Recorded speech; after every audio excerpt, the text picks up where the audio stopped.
This'll do it. Tyler Cox sends it over the wall and right.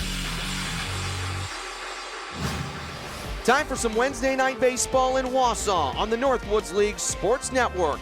We're here at Athletic Park where the Woodchucks are searching for a fourth straight win as they face the Kalamazoo Growlers for the final time in the regular season.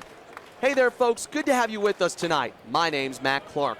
The Wausau Woodchucks have made close games a habit in 2025. They've cashed in multiple times. After going all of last season without a walk-off win at Athletic Park, they already have 3 this year, including a big one last night. Let's show you how it happened. It was the first of a 2-game set between the Growlers and the Woodchucks, and Kalamazoo got out in front. The speedy Matthew Thompson ran out an infield RBI bunt single as part of a 4-run second inning that gave the Growlers an early lead. But Wausau didn't flinch. Dylan Schlotterbeck helped spark the comeback with a solo shot to left center in the 4th, cutting the deficit to 2.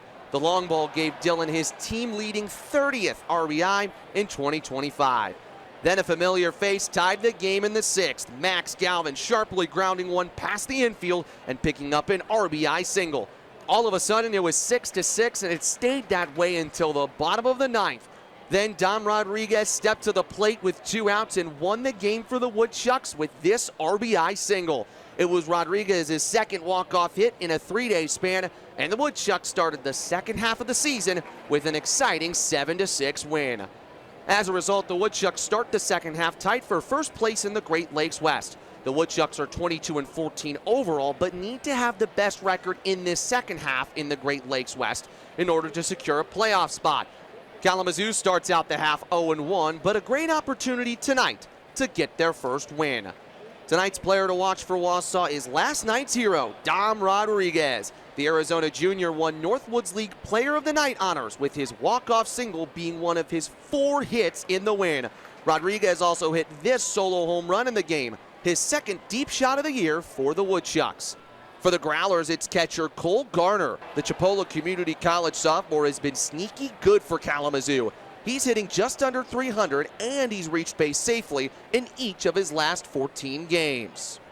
Now for the starters for tonight, and Wausau's got the Montevallo right-hander Zach Wyatt set to throw. The Pelham, Alabama native is making his second start for the Woodchucks, and his first in nearly a month. He looked good in his last appearance on Sunday against Kenosha, going 3 1/3 innings out of the bullpen and retiring 8 of the first 11 hitters he faced. Kalamazoo's got a new face on the mound tonight in Brody Krishak. The sophomore from Kent State is making his first start in a Growlers uniform, but does have Northwoods League experience after spending his last 2 summers in Kenosha. He's pitched against Kalamazoo 5 times in his career, but this year he gets to throw for the Growlers. The Woodchucks have won 4 games in a row only once this year, but a chance tonight to double their tally if they can seal a 2-game sweep over the Growlers. Stick around, starting lineups and first pitch are coming up next, right here on the Northwoods League Sports Network.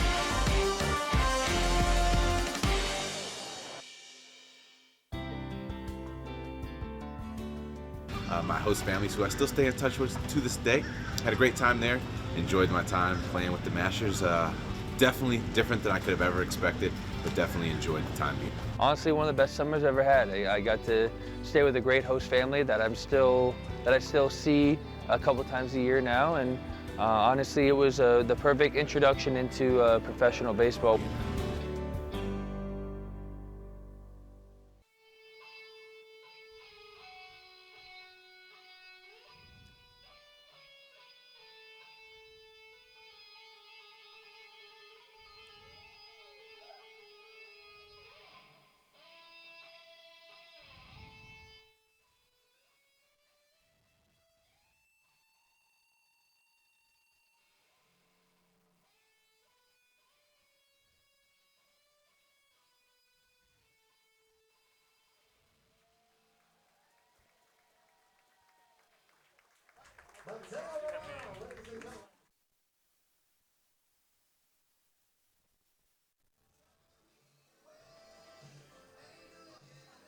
Beautiful national anthem just played moments ago by a man with an electric guitar. It was sensational as the Woodchucks look for a sensational 4th win in a row, and they look to secure a winning homestand. Last game of a 6-game homestand for Wausau before they play 4 of their next 5 on the road.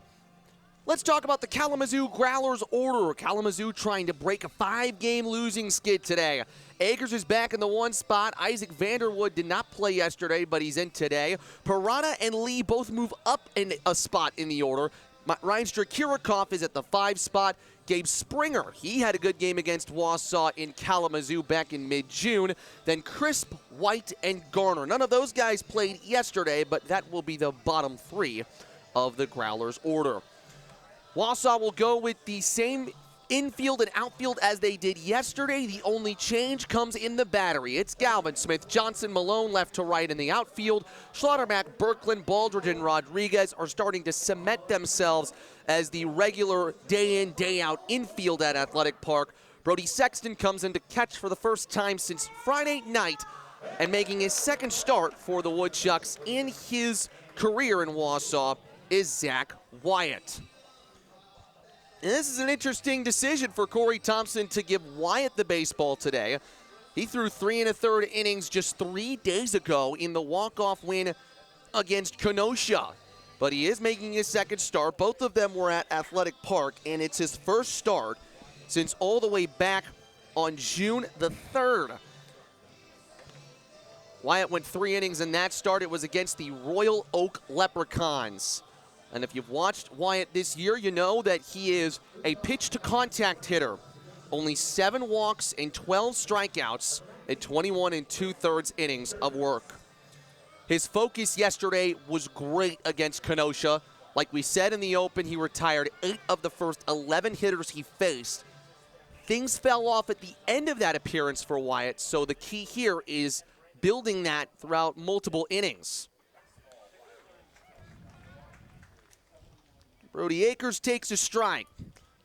We've got some scattered showers in the area today, so keep an eye on that during our matchup on this Wednesday night.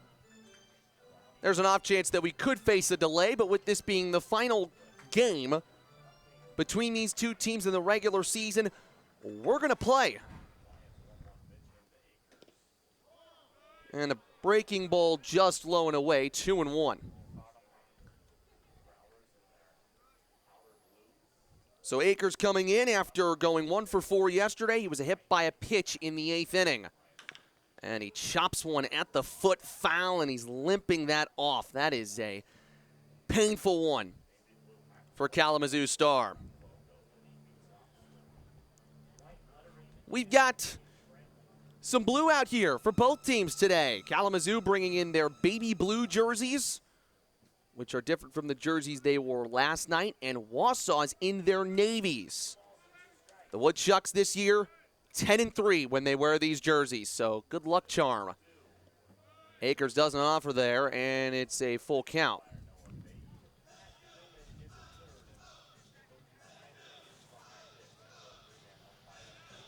One of the things Wyatt did well yesterday was finding good payoff pitches, or in the last appearance against Kenosha. And he's got one there. He rings up Akers, the first hitter he sees in his 2nd start. It's really important for Zach Wyatt to get off to a good start, because he's a guy that if he's pitching with that confidence, nobody can hit him. You got to remember, he was massive in the win against Madison earlier in the year, a 10-inning victory in early June, where he was facing some real trouble. The tying run for Madison was in scoring position. Wyatt was trying to close that game out, pick up a save, and he did. Struck out the final 2 hitters that he faced.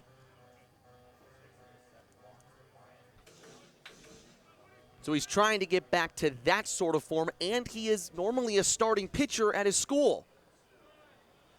So getting starters innings is going to help him.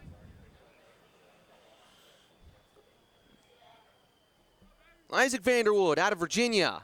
We've seen a couple Woodchucks from the Cavaliers this season. Did he go? Yes, he did. Throw to first makes it official. How about back-to-back strikeouts for Wyatt? What I loved about that appearance against Kenosha is you saw the best of Zach Wyatt. As a pitcher, when you find your stuff after a couple of rocky appearances, then you're really feeling it, and you just want to build that into your next start. That's what Wyatt's doing. Fly ball foul by Parada, and he was 1 for 5 yesterday. Kalamazoo led 6-3, but could not hold on. Woodchucks came back and walked them off last night.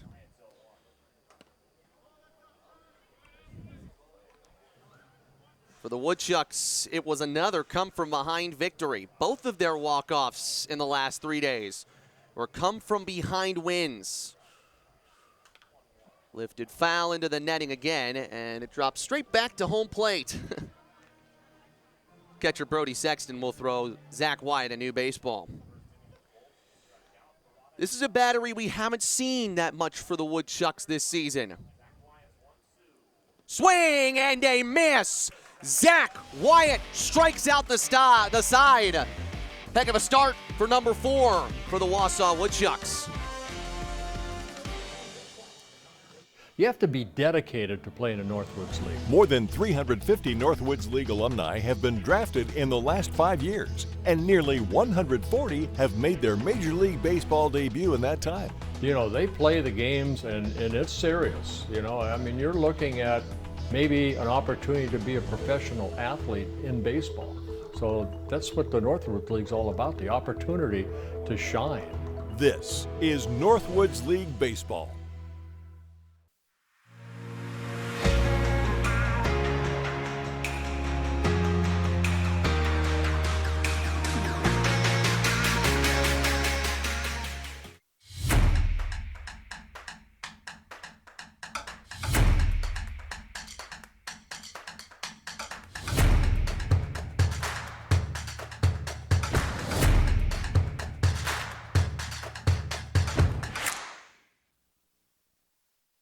Catch all the action of America's premier summer collegiate baseball and softball league at northwoodsleague.com. No one covers summer baseball and softball like the Northwoods League. This season, access nearly 850 games live and on demand right from your TV, desktop, or mobile device. Watch your favorite team or follow the top collegiate players from across the country. For more information, visit northwoodsleague.com, your instant source for everything Northwoods League baseball and softball. Whoa. Can you feel it? Huh? Feel what? The power. I think so. Hey, who are you talking to? No one. Bet you can't hit that building over there in right field. What? That's like 500 feet. Electrify your swing. Okay. The #1 two-piece composite in the marketplace. Electrify your swing. Icon, the electric unicorn by Rawlings. Woodchucks trying to start the second half 2-0. Here's what they look like today in their batting order. Noah Malone leads off and plays in right. Then Max Galvin, Dylan Schlotterbeck, Solis follow him. Rodriguez had the walk-off hit yesterday. Baldridge was also good. Sexton is in the 7th spot. And 8-9, as usual, Jake Birkland, Christian Smith Johnson. Woodchucks looking for win number 23 on the season. There's a bunt. Oh, Malone is rocketed by a pitch. The first one thrown by Brody Kreshak. It is so good to see that he's okay. Corey Thompson chuckling as Noah Malone takes his base. That could have been really dangerous. Trainers were out there to see if he was okay. Right up near Malone's face. And for the first pitch of Brody Kreshak's season in the Northwoods League, he would hope to have something back right there. Malone's been hitting so well. You don't want to see any of these guys get injured at all. So the fact that he just avoided near disaster right there, pretty impressive. Great to see he's okay. And Krishak will go back to first with the throw.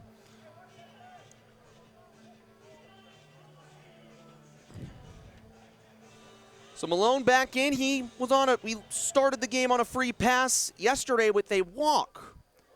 As Galvin takes low, 1 ball, no strikes. Max had the RBI single that tied the game yesterday in the 6th. Starting to slowly but surely look like the player we saw last year in Wausau. So a righty versus lefty matchup here. Galvin just hitting .259, but he was above .300 last year in Wausau. So the Woodchucks fans expecting him to find hits. Hit .344 and 244 at-bats. This year, just 7 hits, 4 RBIs. He does have a home run. Hit that this past weekend against Green Bay, and it was a rocket. Little chopper right side. Collecting is the second baseman, Vanderwood. He'll go to first. Malone moves up to second.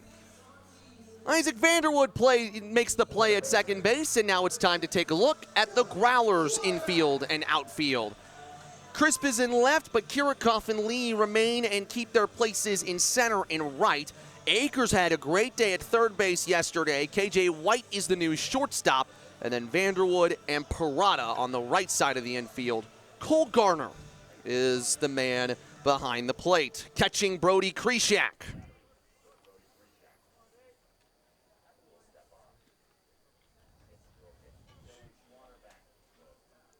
Schlotterbeck homered yesterday, a team-leading 30th RBI, one of a handful of Northwoods League players to reach that mark. He's now got 43 hits this summer. And there's a strike to begin his first at-bat of the day.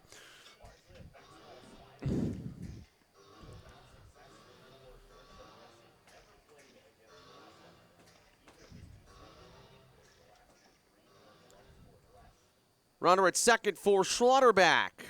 And he puts one foul, 0-2. Dylan Schlotterbeck continues to find his way into the starting batting order. In every start this season, he's hit in the top 5 of the order. And what players have said is it comes down to his preparation each and every day. It's awfully impressive to keep his body and his mind fit throughout this tough schedule. This is game number 37 for him. That leads all Woodchucks. An off day here, an off day there, but as of late, he has played just about every single day. I think his last off day was June the 11th. Going back and looking. 1-2 is lined into center field. Coming on Kirikoff, and he dives to make the catch. Micah Kirikoff has been doing that in center field for KZoo all summer. No different with a great play there to cut down a base hit.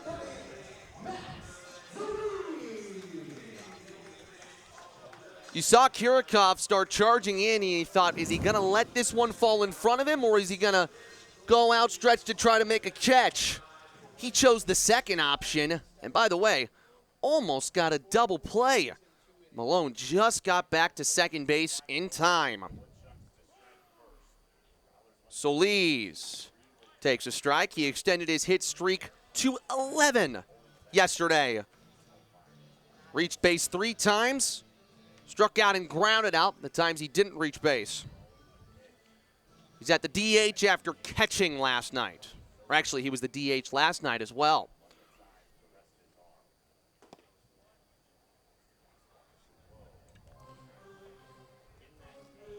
So Lee showed some more plate discipline yesterday, taking 2 walks, and that's something that he's learned, and that's something that a good hitter is able to do.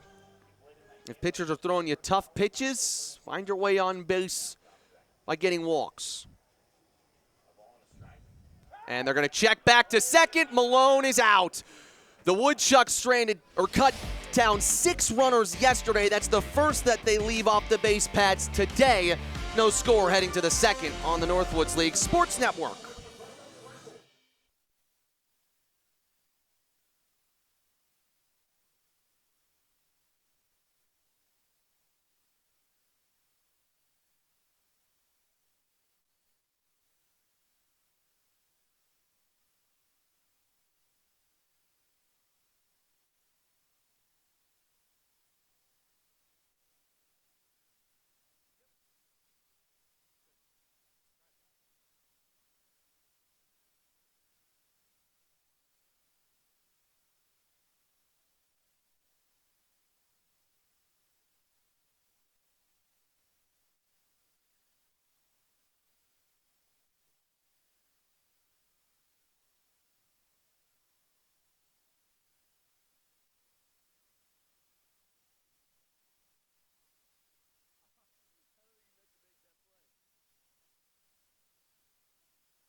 Summer Collegiate Softball is back. After an outstanding inaugural season, Northwoods League Softball returns to the field for its second season this summer. Find out more at northwoodsleague.com and follow us on Instagram and X at NWL Softball. The Woodchucks picked off at second base to end the bottom of the first. What I was trying to say at the end of that break, or going into that break, was the fact that Kalamazoo did a great job cutting down Woodchucks base runners in the tight loss yesterday. The Woodchucks lost 6 runners on the base pads yesterday, and a 7th one technically on a double play, or on a double play attempt, rather. They didn't turn the out to first, but that's something that Kalamazoo did very well. 2 great defensive plays to make sure there was nothing doing in that inning. Ripped up the middle by Jace Lee. Base hit for Kalamazoo to begin the top of the second. Wyatt struck out the side in the first, but that's the first hit that he allows. So, try to flush that hitter and get back to swings and misses. His breaking ball was working beautifully in that first. Some more rain is coming down here at Athletic Park. Again, spotty showers on and off expected, at least for the beginning of this game. And what do we say all the time? That benefits the hitter. Kirikov made a diving play to deny a base hit for Dylan Schlotterback in the first. 2 home runs, 21 RBIs. Leads the Growlers in games played, and he ropes one to right center. Smith Johnson trotting towards it. He makes the catch in front of Malone.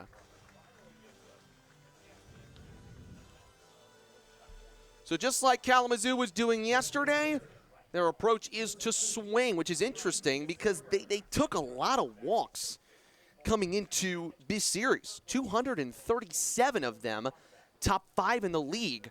But the Growlers did not take a walk yesterday. One of the few times this season where they haven't taken a walk. Here's Gabe Springer. He did not play yesterday. 3 for 9, though, against the Woodchucks this season. Runners going. The throw from Sexton is in time. Brody Sexton catches a runner stealing on the first time of asking, and there's nobody on. 2 outs. Jake Birkland making the tag again.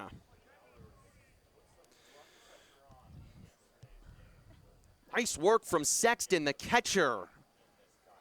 He's also in the transfer portal right now. Coaches are going to love seeing that. There was nothing special about that stolen base. His throw was faster than the runner. High fly ball deep left. Galvin racing back to the wall. That's gone.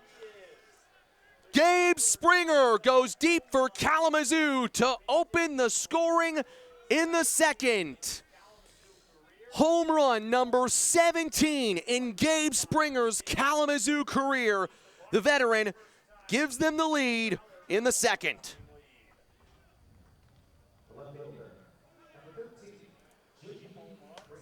Credit Gabe Springer for staying consistent regardless of a Kalamazoo runner being taken out at second base, and that one was out of here in a hurry. First home run of 2025 for Springer, as this will likely end the inning. Towering fly ball to left, Galvin makes the catch. Gabe Springer has Kalamazoo on the board, 1-0 Growlers on the Northwoods League Sports Network.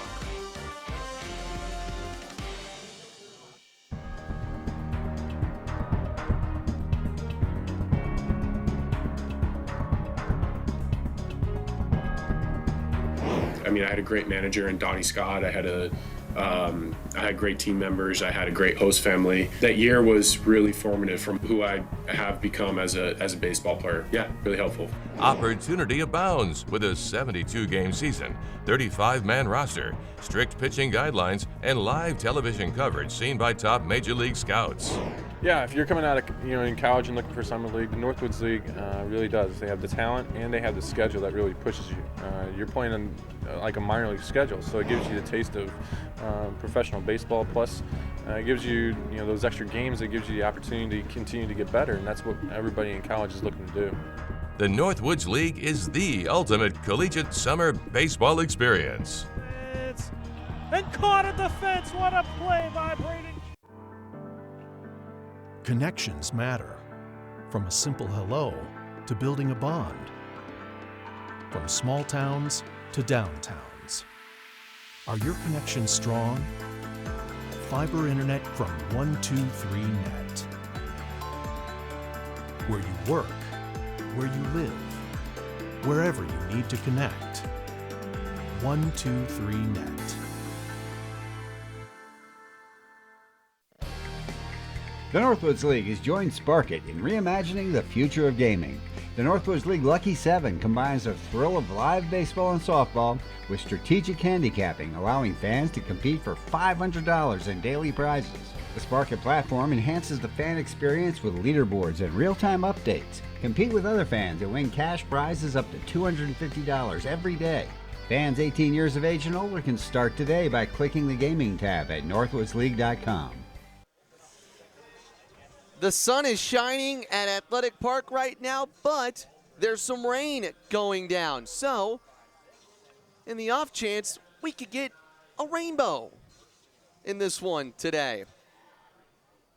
So now it's Krishak having to deal with the rain. Looks like it's not phasing him. That's strike one. Solis was at the plate at the end of the first inning when Noah Malone got picked off at second base. Check to swing, and it's called strike nonetheless. Krishak, after hitting the first batter up near the face, has found his control in a jiffy. Solis tips it off of the catcher's gear. Krishak started his career at Oakland in Michigan, then moved to Kent State in the MAC. There are 4 different Kalamazoo players that play for the Golden Flashes. Krishak is one of them out of Bay City, Michigan. Swing and a miss, or swing and a miss. Almost thought it was a foul off. And Garner will throw to Pirata. That is the first strikeout of the Northwoods League season for Krishak.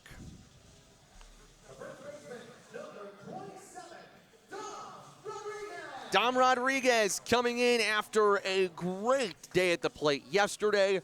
4 for 5 with a home run.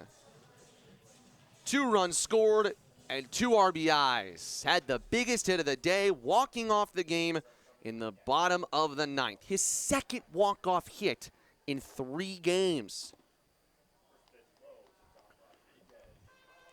And that's one of the reasons why Corey Thompson wanted to bring him onto the team. He was a proven Northwoods League kid after his time with the Rochester Honkers last year, and he's brought the winning vibes here. He fouls it back, 1-1. Dom becomes the second player for the Woodchucks to win a Hitter of the Night award. The first was Noel Malone when he was 3 for 3, or he hit 3 home runs in a single game just about a week ago against Lakeshore. Went two-seamer and got the outside corner, 1-2. Krishak, now 61 strikeouts in his Northwoods League career. Looking for number 62 here. He's got it with the slider. Back-to-back strikeouts for Mr. Krishak. And nobody on, 2 outs. Boy, is it tough, especially for Krishak, who had not thrown in a game since May 23rd, did not play for Kalamazoo in the first half, to come in here and get into a groove and provide good innings for a Kalamazoo pitching staff that needs it if they want to win the second half in 2025. Baldridge looking to put it in play.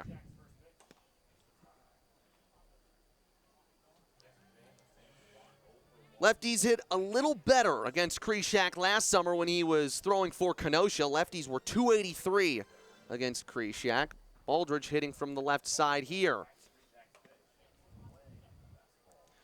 He spent 2 seasons, Krishak, in Kenosha. First time he faces Baldridge in his career. And I tell you what, he had some great appearances playing against Kalamazoo. It's actually kind of a mixed bag. He had 9 strikeouts in a brilliant performance in mid-June last year against the Growlers for the Fish, but did not win that game. It was a 1-0 final score as Baldridge fouls it at the plate. The Growlers would get him a little later that month in his next start, where he gave up 8 earned runs in 3 innings of work. And really what Krishak has used the Northwoods League to do is to find starters innings. He came out of the bullpen pretty often for Kent State this spring. And with his success, of course he would want to come back. So the count runs full. Krishak looking to strike out the side as his opposite starter, Zach Wyatt, did in the top of the first. Rain has stopped here at Athletic Park. Good crowd on hand today. The payoff. Hits Baldridge. Cade continues to get plunked at the plate. That is the 3rd consecutive plate appearance for Baldridge where he's been hit by the pitch.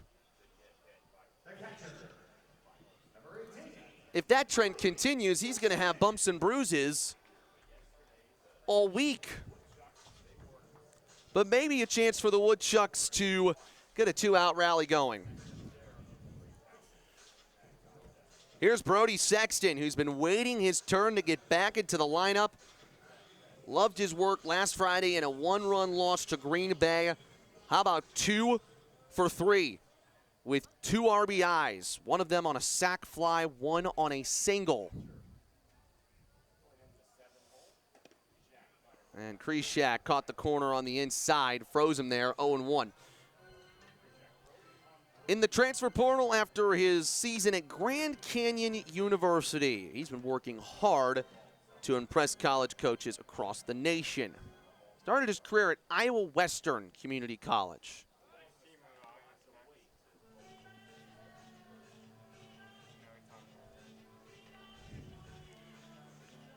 Sexton hit .342 at Iowa Western. He's from Chandler, Arizona originally, so playing at GCU, he was a lot closer to home this past spring. Tipped foul.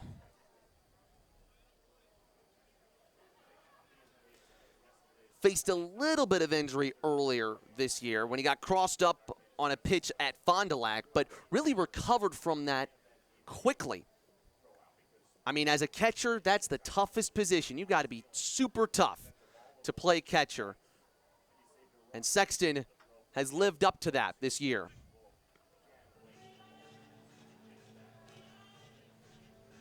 So Krishak looks back at Baldridge. He already picked off a runner earlier.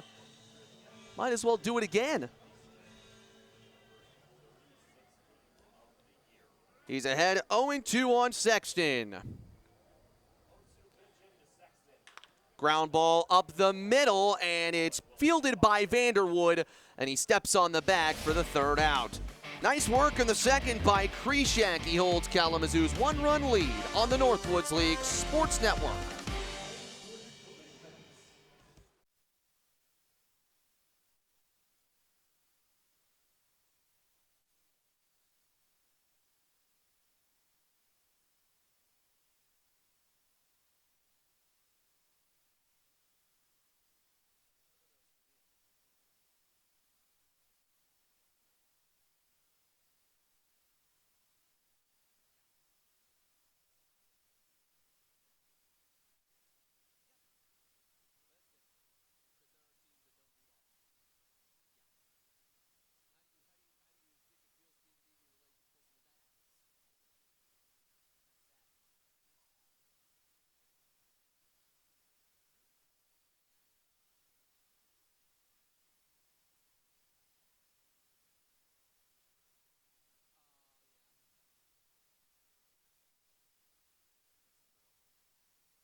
So 8-9-1 here for Zach White to start the top of the third. KJ White hits against him and takes outside. KJ 0 for 4 with 2 runs scored in the first 2 games against the Woodchucks way back in mid-June. That 2-game series was a split. Kalamazoo trying to force a split and split the season series as a whole. Foul tip, and it was not quite caught by Sexton, so it won't be strike 3. Means Wyatt has to reset. Barely off the mitt. Almost was his 4th strikeout, trying to get back to where he was in the first, where he was dealing, striking out the side. Kalamazoo made contact in the second. And that ended up well for them with the Gabe Springer home run. Strike three called. Slider sits down KJ White. There is Zach Wyatt's fourth strikeout. So that's the most strikeouts for Zach White in an appearance this season in the Northwoods League. Of course, Zach Wyatt out of Montevallo. He is great teammates with a former Woodchuck, Adiel Melendez, who was great for Wausau's pitching staff in 2024. And so all seasons he's been filling those shoes. Here's our player to watch, Cole Garner, out of Chipola Community College.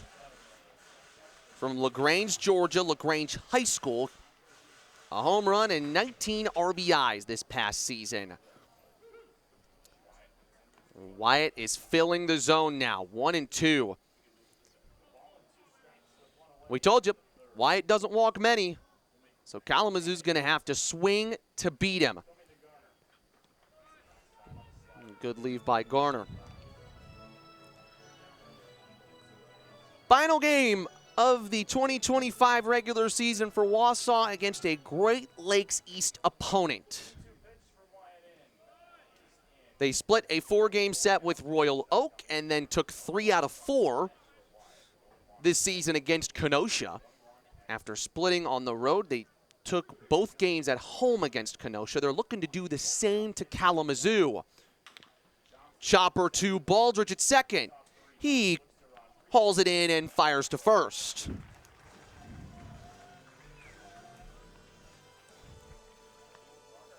Zach Wyatt's given up a couple of long balls this season, but there's been a difference in how he's approached his next at-bats after allowing the home run today. There have been times this season where home runs have been the beginning of some trouble for Wyatt. Today, he's responding. Ripped hard but foul down the right field line and onto the roof of the clubhouse. Akers struck out looking against Wyatt to start the game. He can run a little bit, so be prepared for that. Not necessarily a power guy. So any ground ball in the infield, it's going to be a tough play. And that's what a good player does. He makes plays tough. Line drive into right. Base hit for Akers. So very similar days at the plate against Wausau for Brody Akers. Yesterday in his first at-bat, he struck out. And in his second at-bat, he got a single.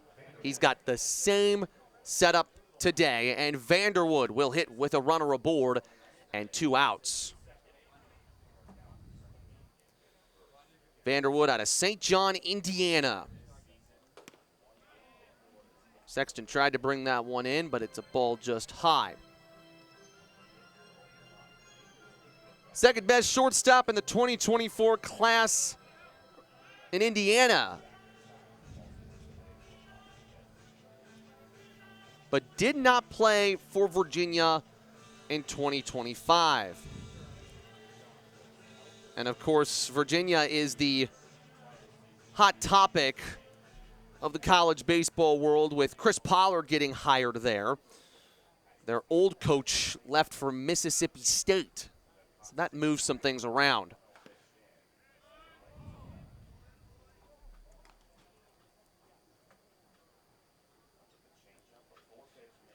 Out of Ileana Christian High School, Vanderwood is. He is in the transfer portal. Decided to go into the portal way back in May, so he's looking for that new school. He says he's looking forward, though, to his next opportunity. That breaking ball catches the zone, 2-1. Kalamazoo got the home run with 2 outs in the second. You don't want to let them build a 2-out rally now. And now Vanderwood has a hitter's count to work with. Got a hit in his last 3, Isaac Vanderwood. An RBI back a couple days ago against Fond du Lac. And a line drive into left center. That's another hit. Back-to-back singles for the Growlers here in the top of the 3rd. Now they are the ones that are rallying. Boy, Kalamazoo has gotten off to strong starts in both games against Wausau.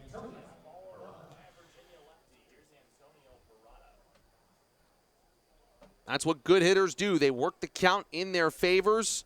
At 3-1, Wyatt not someone who walks hitters. He's going to fire one into the zone. And Vanderwood placed it well into the outfield. And now Parada hits. Swing and a foul.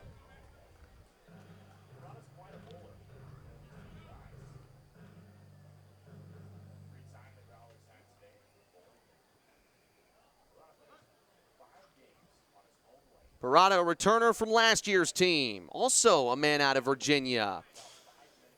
Just 23 games in 2 seasons with the Cavaliers. But he's got Virginia connections. His mom was an All-American soccer player there in the late 90s. But in his summers, he comes to Michigan.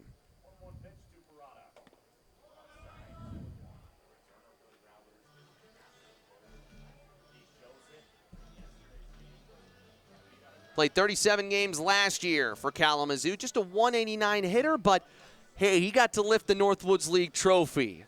And he hit .318 in the playoffs. Smoke towards the right side. It will be blocked by Baldridge, but he won't be able to make a play. The run from third is going to try to score. It does. Akers goes from second to home on that play. Infield single for Parada. And it's 2-0 Kalamazoo. That is so heads up from Brody Akers right there. On 2 outs, you're running for everything. He probably thought that thing was going to squim into the outfield. But I tell you what, Baldridge made that a close play. Sexton was really close to applying a tag. It would have been nice to get out of the inning with an out at home. Now Lee fouls it away, 0-1. Great at the plate, great at the field yesterday. 2 base hits, and he threw out multiple runners on the base paths from right field. That's why Cody Pachaki has him back out there today. 0-1. Nice catch by Sexton to keep the runners at their bases. You got to get out of here with only 1 run surrendered. That's pretty good news. How about the Growlers getting a 2-out rally going? Last 3 have reached on singles. Chopper towards the left side, foul. Slaughterback fields it, but it was out of play, and 1-2 is the count. So now Wyatt's got the count in his favor. Runners at the corners. These are the kind of pitches that define your starts. Looking for strikeout number 5. Runners moving from first. That's grounded back to Zach Wyatt. He'll get out of the inning as he makes the play to first.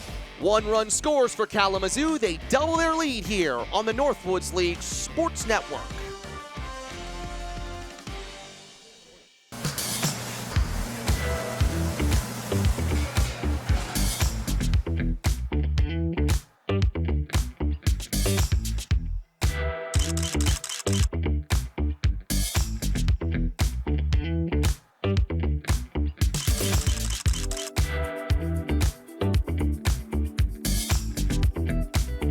Don't miss out on any of the great food at Athletic Park. For tickets, call 715-845-5055. Stay connected and up to date with the free Northwoods League mobile app.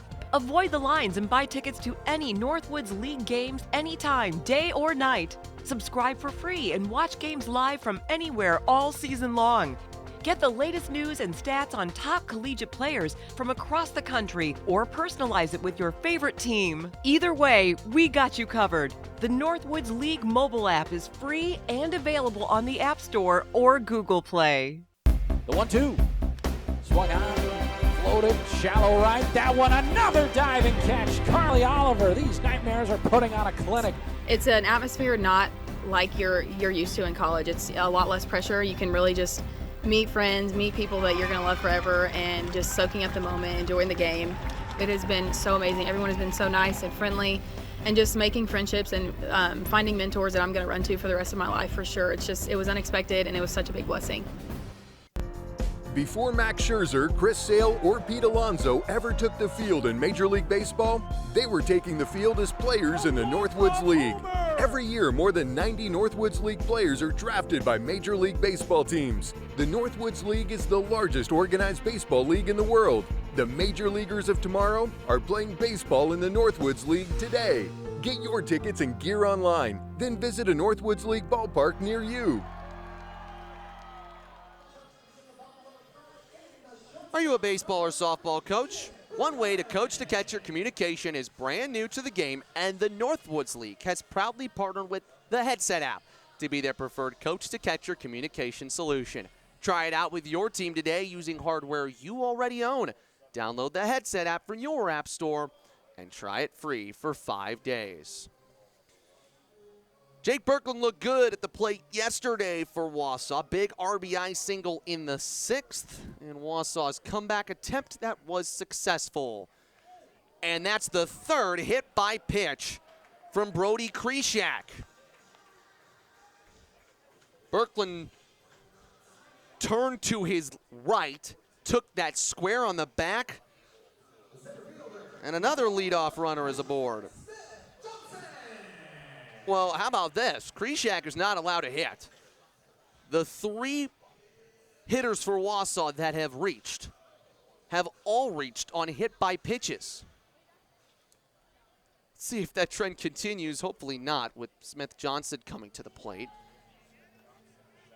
0 for 3 yesterday, but he did walk, which means that he has now reached in 25 of the 26 games he's played in. Looking to extend that tonight. Roped into right center. That's a base hit. Birkland's moving from first to third. Lee's throw will be to second base. Bottom of the order, doing it again for Wausau. And Smith Johnson has his 2nd hit of the season against Kalamazoo. Sending one the other way, Christian Smith Johnson. That's a changeup that just was left a little over the plate. I thought Lee might try to get Birkland there at 3rd, but Jake's speed meant that there probably wasn't going to be any play there, so Lee didn't risk throwing to 3rd and it being potentially behind Akers. He just threw to 2nd. But Wausau has him on the corners for their leadoff man, Malone, who saw one almost hit his face moments ago in the 1st. He fouls one off at the plate. And it skews back to Krishak, who will ask for a new baseball.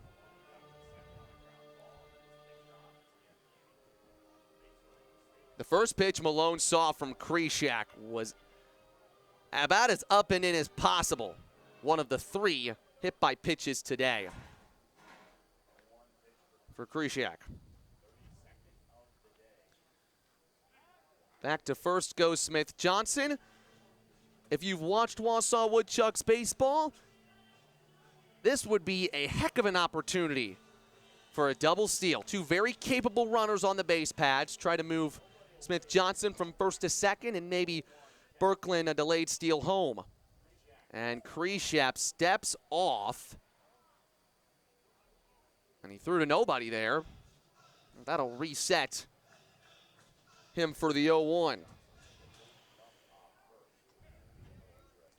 Smith Johnson got the first hit for Wausau. Let's see if Malone can get the second.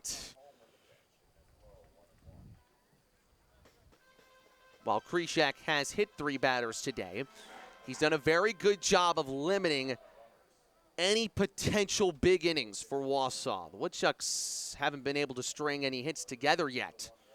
Swing and a towering fly ball foul.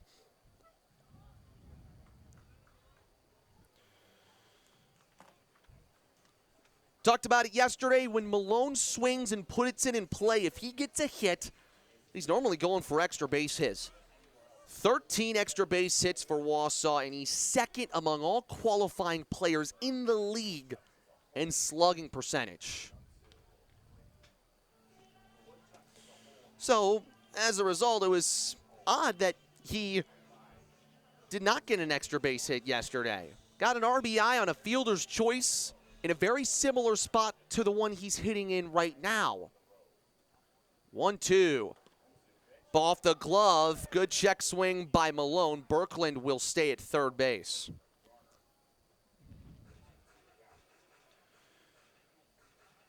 Woodchucks trailed going into the 6th inning of that game against Kalamazoo, but won it. It's just the 3rd time this season that Wausau won a game when trailing after 5 innings. That 7-6 win last night.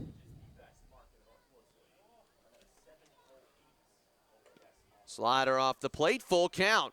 You don't want to walk Malone. Max Galvin is coming up next. Pick your poison. Because both of these hitters are sensational. This is the toughest part of the order to maneuver if you're a Kalamazoo or any opposing pitcher. Ground ball right side, he'll get through. Base hit. Woodchucks on the board with Noah Malone coming through. His 20th RBI of 2025, and Wausau makes it 2-1.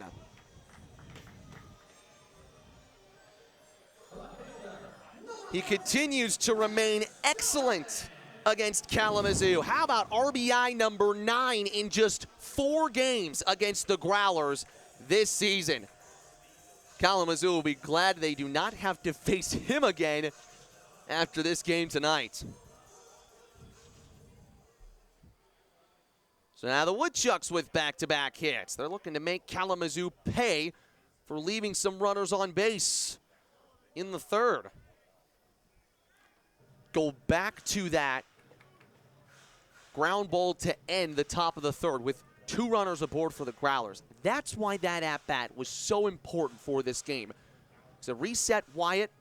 Now the Woodchucks have an opportunity to tie or take the lead as Galvin chops one foul. Fielding it there was Parada, the everyday first baseman for Kalamazoo. One of the keys to the game for Kalamazoo is just to remember, it's a full 9-inning game. Don't use all of your offense up too early. I felt like Kalamazoo did that yesterday. They have a great culture and a great process, the Growlers. Got to tap into that on this road trip. Base hit right side. Smith-Johnson will be stopped at 3rd. Good decision. Chase Lee threw a runner out at home yesterday. The Woodchucks will take their chances with nobody out, and Dylan Schlotterback coming to the plate. Here comes Kalamazoo's pitching coach to talk it over with the starter, Krishak.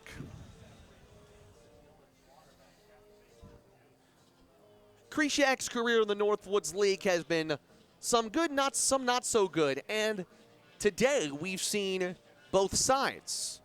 Looked very good in the first 2 innings. Didn't allow a hit.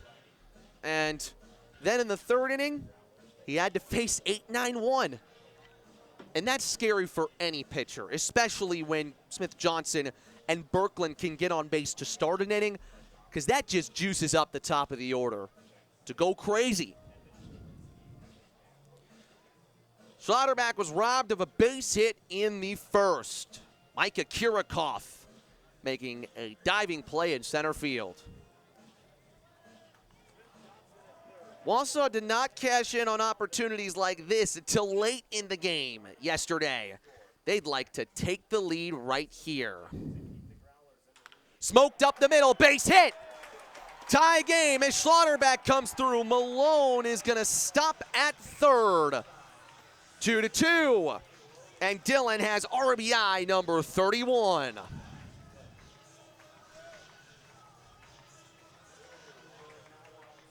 Move the line baseball from the Wausau Woodchucks. 4 consecutive singles. Kirikoff had no chance of making a catch on that one. And Harrison Engstrom correctly giving the stop sign to Noah Malone. There is an emphasis today for certain to keep runners at their bases. Don't be out on the base pads today. Hit by pitch. Is it? Yes, it will be credited a hit by pitch to Solis. He's got his 21st RBI. All of a sudden, Wausau's in front 3-2 as number 32 comes in to score. So here's how the inning has gone. Every single Woodchuck has reached. Hit by pitch, single, single, single, single. Hit by pitch. And now you got to face a guy who is our player to watch. Leads the Woodchucks in batting average in Dom Rodriguez. That one's outside. Correction, RBI number 23 for Max Solis. He is 3rd on the team, and he's only in game number 20. So he's averaging more than an RBI per game played. Rodriguez, a little tapper towards second. Vanderwood throws to first. He'll get the out there, but Rodriguez picks up an RBI. So the Woodchucks are cashing in, and even though that's the first out of the inning, Wausau has already turned this game very much in their favor. Now the key, keep the inning going. Don't stop here. 14th time this season at Athletic Park where the Woodchucks have had a frame where they've scored 4 or more runs. They always find the big inning, and it's led to success this season at home. Woodchucks aren't waiting on Krishak stuff either. And over the last couple of days, they haven't been taking a lot of deep counts. They're refusing to get to 2 strikes. They're swinging and putting it in play before then, and it's turning into more offensive production. Baldridge tried to do it there, but he fouls it away, and this is the first time that Krishak has had a hitter on 2 strikes in this inning.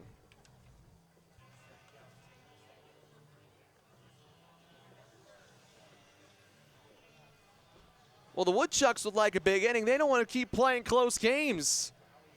They have played 6 consecutive tight games. And they've won 4 of those, lost 2 of them. Actually, yeah, 4-2 as Baldridge lifts it foul. In the last 6 games, the Woodchucks' final scores have been decided by a total of 8 runs. They had 4 games last week, back-to-back, that were decided by 1 run apiece. Then they beat Kenosha by 3 on Monday, and then another 1-run game yesterday. Just a 2-run game here early on this Wednesday night. Baldridge smokes it down the line. That's trailing foul.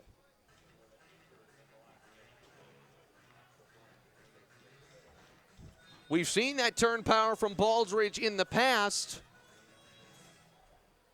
One of the first games for Cade Baldridge in his career was against Kalamazoo. He went 2 for 7 with an RBI in the 2-game set last June against the Growlers. Another 0-2. Grounded foul again. You know what this is reminding me of is how Dom Rodriguez got his RBI game-winning single yesterday, and you got to give a lot of credit to him on that walk-off hit. He fouled off 3 pitches before finding his pitch and putting it into right center to win that game. And really a boost for the Woodchucks because they fought through a lot of adversity to get the W last night.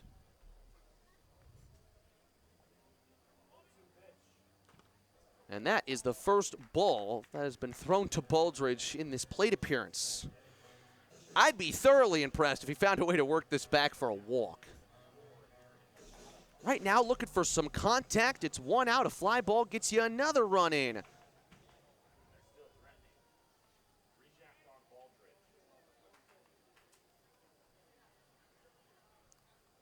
Krishak ready. And Baldridge lifts one deep into left. Chris back to the fence. He makes the catch, bumping into the fence there. Slaughterback tags from third and scores. Just like we said, a fly ball gets a run in. Cade Baldridge does that. And it's 5-2 Wausau. That ball almost got out of here. And that's a tough catch for Chris to make, especially with how close he was to the fence. His back actually hit the fence as he made that catch. But you will certainly take that if you're the Woodchucks.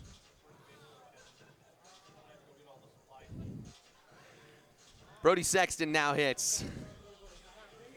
We had a quick stoppage there because first base coach Jake Schultz, his hands were full from all the equipment that he was getting from hitters this inning. And a check swing foul from Sexton. And that's sometimes what happens because nobody's going out there to get all the equipment during an inning, but everybody found their way to first base. There have been no extra base hits in this 5-run inning. And so Schultz needed someone to grab that stuff, take it back to the dugout. He had no hands left.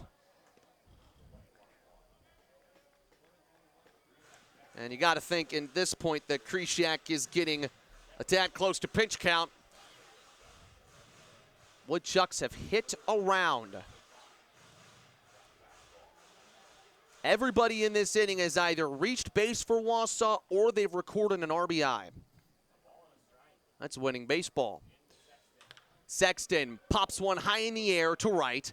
Lee backed up a couple steps and then trots to make the catch. Woodchucks score 5 in the third. They're in front by 3 now on the Northwoods League Sports Network.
Tonight's game at Athletic Park is brought to you in part by The Grind, the official coffee of the Northwoods League. Look for the Grind in select ballpark team stores and online under the shop menu on team websites. A portion of the proceeds for each bag sold will go to benefit the Northwoods League Foundation. Zach Wyatt starts off Micah Kirikoff with the strike, and then that one is in the turf. Zach's got to love the fact that his offense helped him out after a nice hold in the third where he only gave up 1 run on 3 hits. Now he's got a 3-run lead to work with. How about the Woodchucks? 285 runs now in the 2025 season. They could be the first team to 300 this year. Swing and a miss from Kirikoff. Strikeout number 5 for Zach Wyatt. I think he's starting to learn. He starts throwing that breaking ball and locating it well when he's ahead in counts. These hitters are going to have a tough time. I mean, that's a curveball. That's exactly where Wyatt wanted it. Broken back ground ball to first, backhanded by Rodriguez, and Wyatt will step on the bag for the second out. So now 2 outs for Wyatt. But we've learned in this game, this is where Kalamazoo has gotten their offense going. That bat will no longer be in use. Completely cut in half, and actually Zach Wyatt off your screen gave the smallest piece of that bat to our home plate umpire, Brandon Snyder. Hey, listen, that's something you can't get in collegiate baseball in the spring. There is just something so beautiful about broken bats. It's just part of the game. And you get it in the Northwoods League.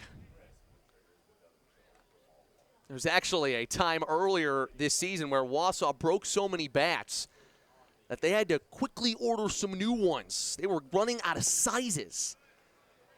Something you may not realize is that these guys aren't all swinging the same bat because they're different sizes, these players. So one bat at a specific size, circumference is going to be better than another for some of these hitters.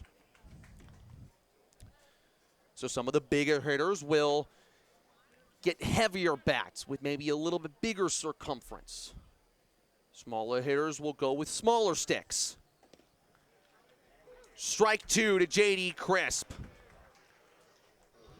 Wyatt sat the Growlers down in order in the first, looking to do it again in the fourth.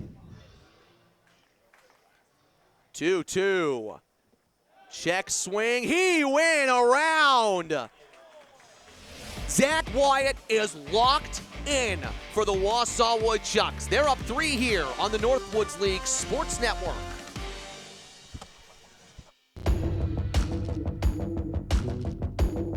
As a leader in orthopedics and sports medicine, you have access to great care here in Southwest Michigan. Whether you're a baseball player, a weekend warrior, or just enjoy being active, Bronson Sports Medicine will treat your injury and help prevent future injuries through a proper conditioning program. We're proud to be the official team physicians for the Kalamazoo Growlers. For additional information on our sports medicine services, visit bronsonhealth.com/sportsmedicine or call 855-618-2676. Stay connected with America's premier summer collegiate baseball and softball leagues at northwoodsleague.com. Support the Northwoods League Foundation with a purchase from our online store. Get the latest news and stats, or join over 1 million fans at the ballpark. Just select your favorite team, find the game you want to see, then hand-pick your tickets and print your tickets at home. For tickets 24 hours a day, visit northwoodsleague.com. Your home for the Northwoods League. The Northwoods League Foundation is enriching the quality of life for families with an enduring and caring focus on the communities it serves. Through direct donations and proceeds from the Northwoods League online store, the Northwoods League Foundation is harnessing a unique passion for summer collegiate baseball and softball to invest in communities so everyone benefits from the wide-ranging experience offered by the great games of baseball and softball. Visit northwoodsleague.com/foundation and share your passion for the games we love. I'm so glad you and Jack are home. His birthday was supposed to be today, right, Mom? That's right. He wanted to meet me 8 weeks early. He sure gave us a scare, didn't he?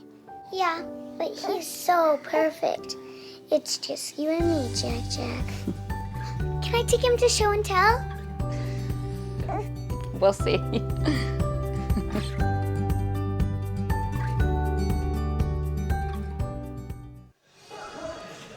The Northwoods League is proud to partner with the authentic Stadium Mustard this season. For over 50 years, Stadium Mustard has been offered at stadiums, ballparks, and arenas coast to coast. And the Wausau Woodchucks are proud to be serving Stadium Mustard here at Athletic Park. Loved by millions, Stadium Mustard. So Krishak has to start the third against the same guys he faced in the bottom of the third, starting the fourth the same way. Birkland chops one to Akers. He's been so good at third base this season, and that continues. He's not going to make very many mistakes, and that already is a better start for Krishak than it was in the third.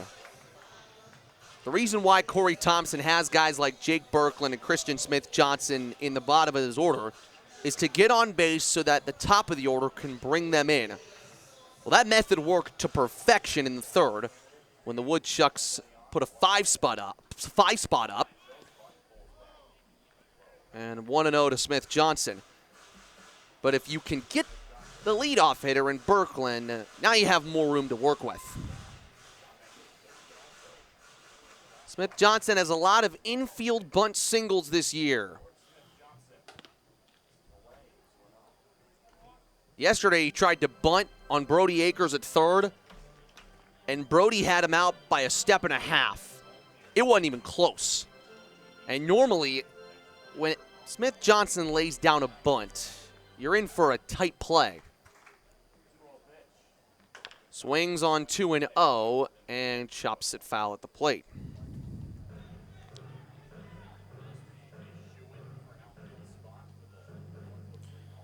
Smith-Johnson played in the playoffs last year, 3-for-11, 273 average there, but because the Woodchucks did not win their division series against Madison, they never got to face the team that eventually won the championship in Kalamazoo. Little loop shot into right. Lee tracking back, and he drops off his mitt at the last second. Should have been out number 2, but instead, SJ gets a second chance. Well, the way Jace Lee has played in right field over these last 2 days for Kalamazoo, you thought he was making that catch. But it drifted just enough foul for Smith-Johnson to have a second chance.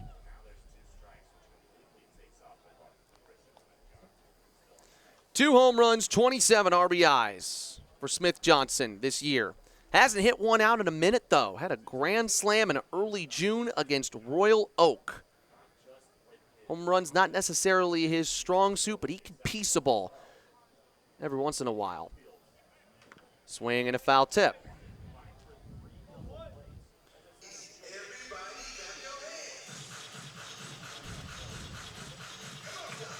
There's a sense that Smith-Johnson has been fighting through this season.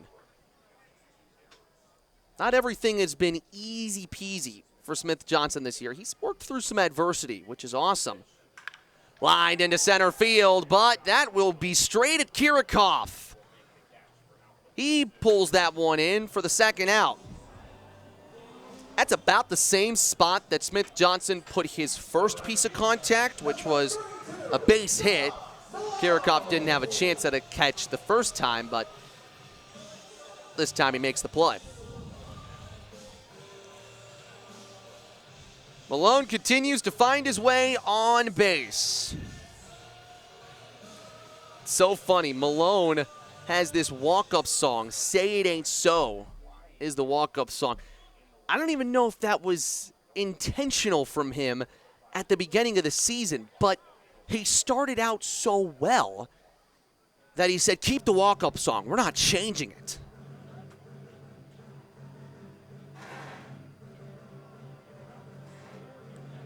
6 for his last 13. He's starting to put himself in the conversation to potentially make the All-Star game. And he didn't get here until the first 2 days of June.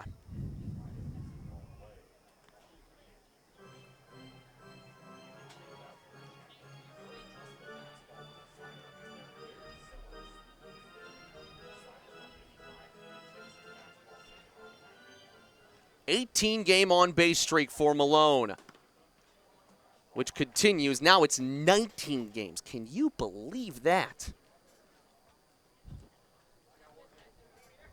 Corey Thompson was struggling to find his spot, Noah Malone, in this batting order. Then he moved him up to leadoff, and it's felt like home.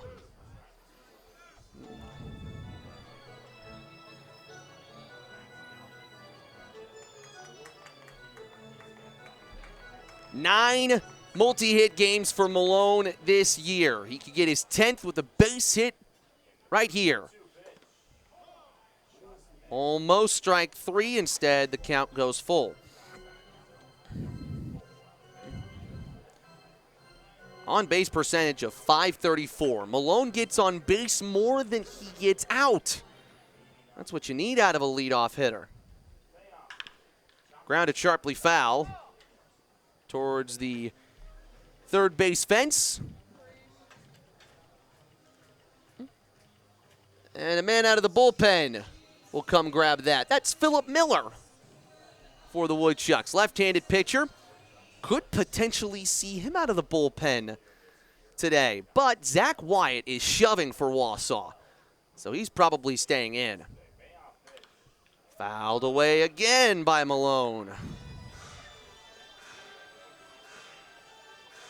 He was a two-way player in his career for the most part, so he could pitch as well. But he only made 5 appearances on the mound for Loyola Marymount this past year. So coming into this summer, the real development is coming at the plate. And we've seen it each and every day. Swing and yet another foul. Krishak being made to work in an inning where he's trying to put the Woodchucks down in order. But the Woodchucks, top 5 offense in nearly every category, and first place in a handful of them as well. 5-2 Woodchucks in the 4th. What a great battle. With nobody on and 2 outs, a spot like this, you can feel as if the at-bat doesn't matter as much. But Corey Thompson really preaches the idea that everything you're doing matters. Everything you do is for a reason. And just because there's 2 outs doesn't mean that you're not going to fight at the plate. And Malone is showing some fight right now. He goes down looking. Great battle there, and Krishak won it. He sits the Woodchucks down in order, but the Growlers trying to make up some ground here. We head to the 5th on the Northwoods League Sports Network.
And it is a ball outside to begin the top of the 5th. See the fans out there as Zach Wyatt looks to continue his hot stuff after a great top of the 4th. White looking to bunt. He fouls it away. Kelsey White, rather better known as KJ, out of Southern University, played 112 games in the SWAC there. Had a great year this past spring, hitting .347 and driving in 26. He also was strong on the bases, 29 swipes from White this past spring. Kid out of Atlanta. And he grounds one to second. Cade Baldridge is there, and he had to work quickly there because White was running at full speed. The out's recorded anyways. So good to see Zach Wyatt build on the great stuff he had on Sunday and use it today, and he's made less mistakes. This is the best appearance by far of the season for the Montevallo righty. And for him to do this on 2 days rest is all the more impressive. There were times in the first half where Zach Wyatt kind of got left out of the rotation in spots. You saw he was desperate to pitch. Now a ground ball to third. Schlotterback backhands and makes the throw to first. Garner, our player to watch, is 0 for 2.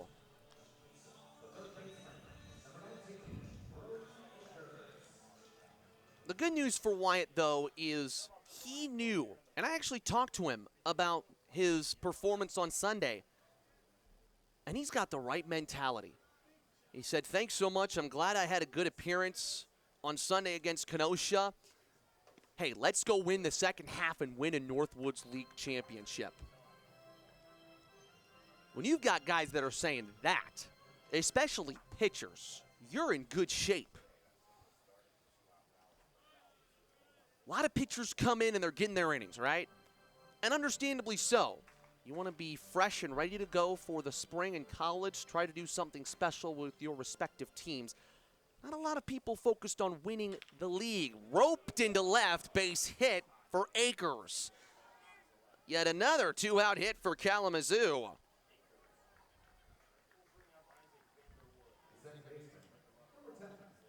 The Growlers have 6 hits on the day, and 5 of them have come with 2 outs. Vanderwood had one of those in the 3rd. They're looking for a repeat of the 3rd inning where they scored a run. The 8-9 hitters in White and Garner both were put out. And then Akers, Vanderwood, and Parada all reached on singles. So what did Wyatt learn? This is his 3rd time facing the order. Can he apply it?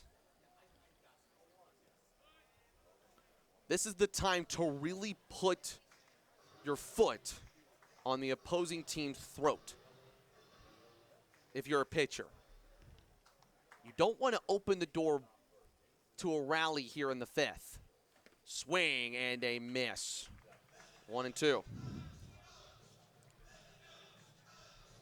Wyatt looking to go 5 for the 2nd time this year and for the 1st time since May.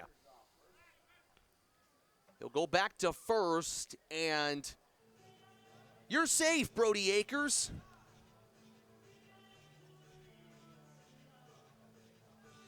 Held on to that base as if he was holding on to a cliff.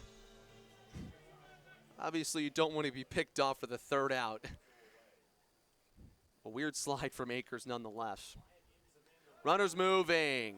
Ball outside. Throw to second. It's in time! Sexton to Birkland to get the runner stealing. Inning over. 5-2 Woodchucks midway through this one on the Northwoods League Sports Network.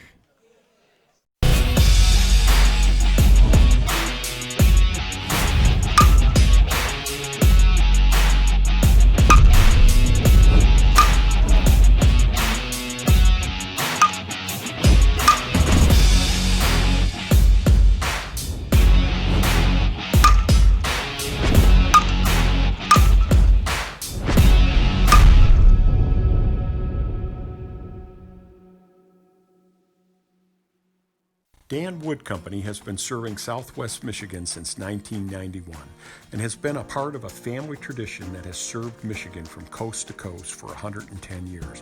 One by one, we have built trust with our customers, providing the very best plumbing, heating, cooling, electrical, and water treatment services. Call us today and find out why getting the right repair on the first visit is why we say none compare with Woods Repair. Visit danwoodco.com. My host families, who I still stay in touch with to this day. Had a great time there. Enjoyed my time playing with the Mashers. Definitely different than I could have ever expected, but definitely enjoyed the time here. Honestly, one of the best summers I've ever had. I got to stay with a great host family that I still see a couple times a year now, and honestly, it was the perfect introduction into professional baseball. Catch all the action of America's premier summer collegiate softball and baseball leagues at northwoodsleague.com. Purchase tickets to a game near you. Get the latest news and stats on your favorite team or watch live game coverage. While there, check out the selection of Northwoods League headwear, apparel, and more for the sports fan in your life. All proceeds support the Northwoods League Foundation. Visit northwoodsleague.com. Your home for the Northwoods League. What a great tag from Jake Birkland to end the top of the fifth. Gage Vada is the new pitcher for Kalamazoo in the bottom of the fifth, making appearance number 6 of the season. Last pitched over a week ago against Battle Creek. Gave up 4 unearned runs, did walk 6 in a 5-3 defeat. That was the lone loss that he picked up this season. Krishak did well today, only allowed hits in 1 inning. But that was Wausau's big inning where they scored all 5 of their runs. 5 total runs charged to Krishak in his first start of 2025 in the Northwoods. 3 strikeouts as Galvin pokes it foul.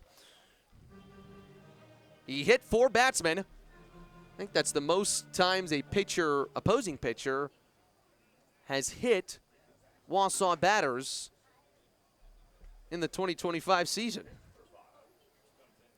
Galvin puts one fair down the third base line for a base hit. Galvin's looking for 2. No, he took a wide turnaround first and thought better of it. He is 2 for 3. He hits the ball so hard, whether it's on the ground or in the air. And both of his base hits today have been ground ball base hits. But he slapped that one so hard that Akers really didn't have a chance at it at third. Woodchucks are still looking for their first extra base hit of the day. Just remember that.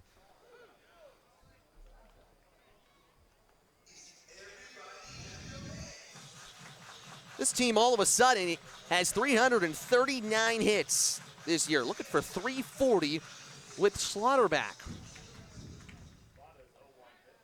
Look back to first. Here's the fun stat. How about the fact that Dylan Schlotterback is responsible for just under 30% of Wausau's hits this season?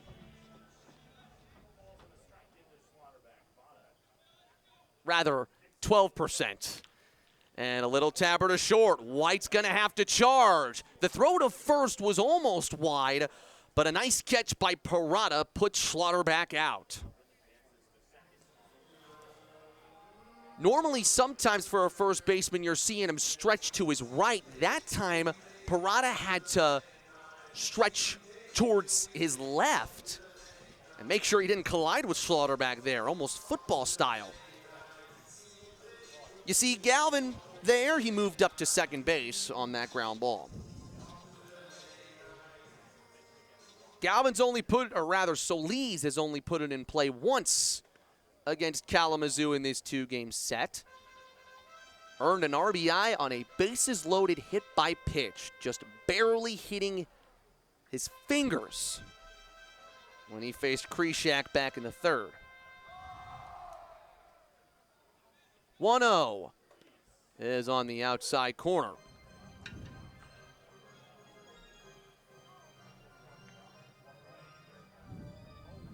Vada out of Butler, one of the handful of Kalamazoo's pitchers that did play in the first half. They've used a lot of new second half arms this year.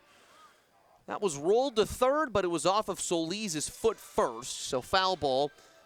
Akers will toss it back to the dugout.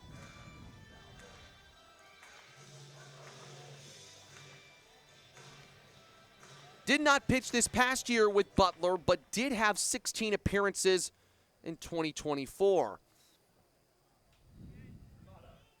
He's fought back to make it 1-2. Solis ropes one down the line. It's foul. It went over the fence, and some fans down the left field line get a foul ball that I don't think they would have ever expected. It's hard to hit it in between the bottom of the Aspirus Terrace and above that fence down the left field line, but Solis did that. Swings and misses at the next offering. Vada gets him on a slider. Second strikeout for Solis. And there's two gone in the frame. First strikeout for Vada in the second half. Vada pitched in the first series these two played back in mid-June. Went 3 1/3, gave up 3 hits, 1 earned run. Struck out 5 against the Woodchucks. Rodriguez waves at one outside, 0-1. Those 5 strikeouts, the most for Vada in an appearance this year, but he's facing a lot of new hitters in the Woodchucks order that weren't with Wausau during their road trip. Fouled away, 0-2. Vada's worked well to get in front of hitters. We talked about Dom's 9-game hit streak. Could be on the line here. You'd like to see him make his way on base for the first time today. Runner in scoring position for Wausau. And a swing and a miss. Went slider again and got his second strikeout. We're through 5 at Athletic Park. 5-2 Woodchucks on the Northwoods League Sports Network.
The 4th of July is coming up soon as Wyatt deals a strike outside to begin the 6th.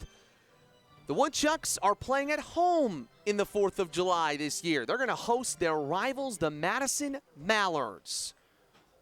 6:05 first pitch on ESPN Plus here on the Northwoods League Sports Network. And we will have post-game fireworks after that. So make sure to bring your friends and come out to Athletic Park to celebrate the nation with our 4th of July game. It's going to be the first time a 4th of July game is played at home for the Woodchucks in the Corey Thompson era. Said he's never gotten a 4th of July game at home. Fans can also purchase a special themed 4th of July t-shirt with a ticket package. Find out more at woodchucks.com. There is Zach Wyatt's second strike of the at-bat. Count runs full. Caught the slightest piece of the outside corner. He does not want to surrender his first walk of his appearance. Up the middle, base hit. Isaac Vanderwood is also 2 for 3. Top of the order for Kalamazoo. Has done well today. And just for the second time today, Kalamazoo gets their leadoff runner aboard.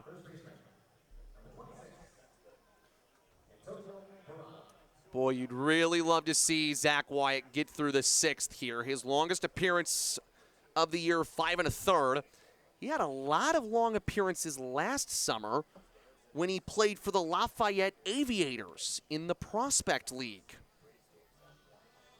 He went 7 innings regularly, so he's trying to get back to that as the second half gets underway. Check to first, and Vanderwood is safe. Good news coming out of Michigan today. Battle Creek's got Madison up 8-1. Top 9th rather there. And of course that's important because the Woodchucks and the Mallards should be the 2 favorites to win the second half of the Northwoods League season in the Great Lakes West. So any chance you can win one and Madison loses one, that's good news. Wyatt currently on 79 pitches, which means if he can work quickly here, he can get through the 6th and be in line for the win. Rifled past Rodriguez and down into the right field corner. This is going to be extra bases for Antonio Parada. Moving around third is Vanderwood. Throw to the plate. Sexton's tags in time.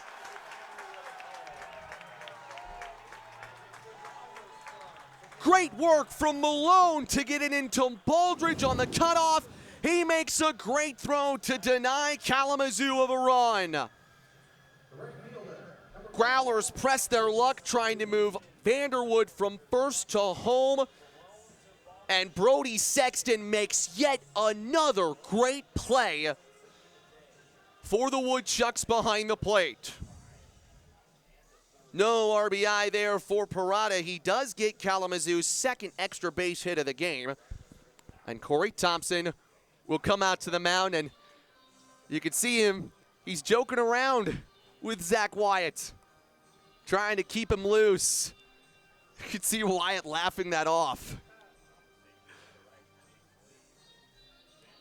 Not something you normally expect your head coach to do when you're in a 3-run game, but Coach Thompson understands that Zach Wyatt is putting together one of the better starts we've seen out of any Woodchuck in 2025. And boy, would he love Wyatt to get through the 6th. And Zach just got some major help from his outfield.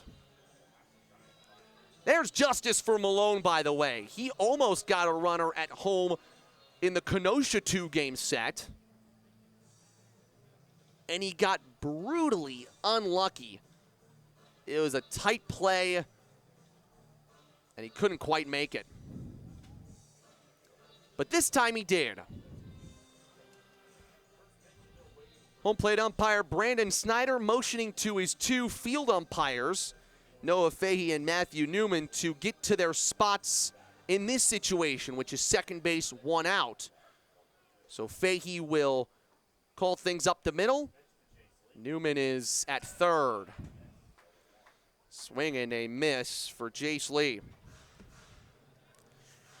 One of the biggest parts of this Zach Wyatt start was when he got Jace Lee to ground out on a comebacker in the third. That stranded 2 KZU runners. I tell you what, Brody Sexton stops that one. He is having himself a great game. Now he's going to go to his pitcher and walk him back, give him a quick thought or two. I love how in control Brody Sexton has been of this game. And I think his command behind the plate and calling these pitches has given Wyatt all the confidence he needs. And I love the fact that these two guys are getting their chance to kind of show up for Wausau after not pitching or catching a ton down the stretch in the first half.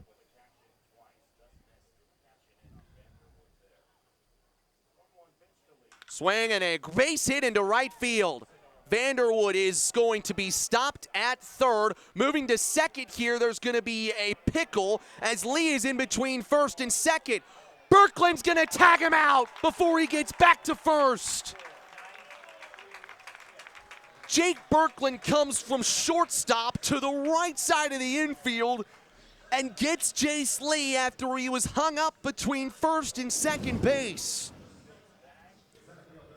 Those are the kind of plays that only the finest in the field make. Great check by Rodriguez. Birkland read that to perfection. And in the midst of all of that, Vanderwood had to stay, or pardon me, Parada had to stay at third. All of a sudden, it's Kalamazoo who's getting taken out on the base paths. All 3 for the Growlers have reached in this inning, but one is out between first and second, the other out at home. Those are the kind of exciting plays that this Woodchucks defense just makes. 2 of them back to back. And it saved this inning from being trouble, but they're not out of it yet. Kirikoff grounds one foul.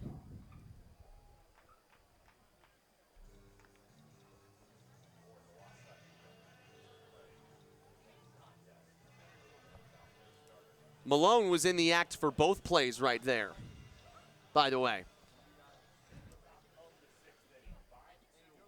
2-1. Stopped by Sexton.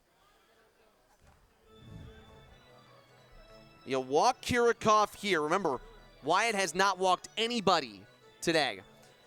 Then you got to deal with Springer, who took Wyatt deep back in the second. Kirikoff skies one into right. Malone tracking back to the warning track. He's got it. Zach Wyatt's loving it. Number 4 comes off the mound with 6 strong innings for the Woodchucks. It's 5-2 on the Northwoods League Sports Network. Stay connected with America's premier summer collegiate softball and baseball leagues at northwoodsleague.com. Purchase tickets to a game near you. Gear up and support the Northwoods League Foundation with every purchase from our online store. Watch live coverage of your favorite team or get the latest news and stats from across the league. There is nothing like a summer in the woods. Visit northwoodsleague.com, your home for the Northwoods League. The Northwoods League has joined Sparkit in reimagining the future of gaming. The Northwoods League Lucky 7 combines the thrill of live baseball and softball with strategic handicapping, allowing fans to compete for $500 in daily prizes. The Sparkit platform enhances the fan experience with leaderboards and real-time updates. Compete with other fans and win cash prizes up to $250 every day. Fans 18 years of age and older can start today by clicking the gaming tab at northwoodsleague.com. At Cellcom, we live, work, and play right here in Wisconsin. That's why we use our wireless technology to help protect this place we call home.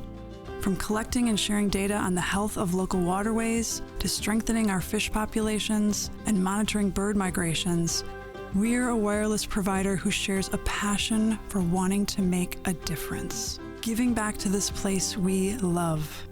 That's technology with a heartbeat.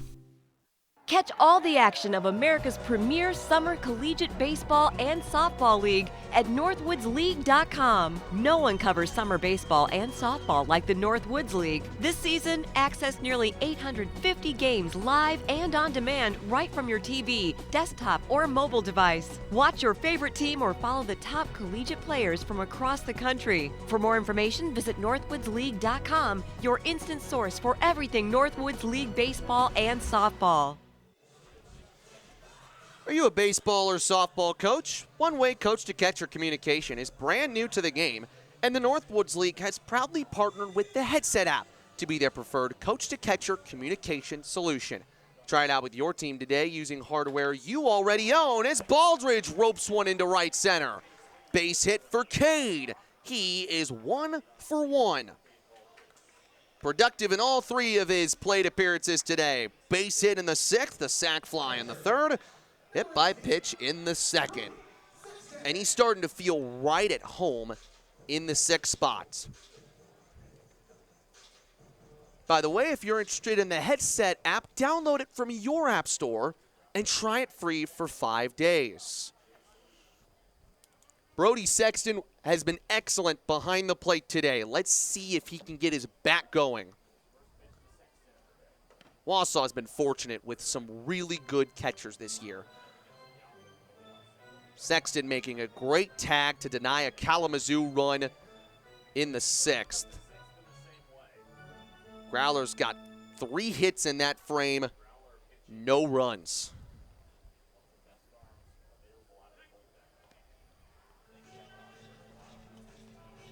Bada looking to keep the good work going.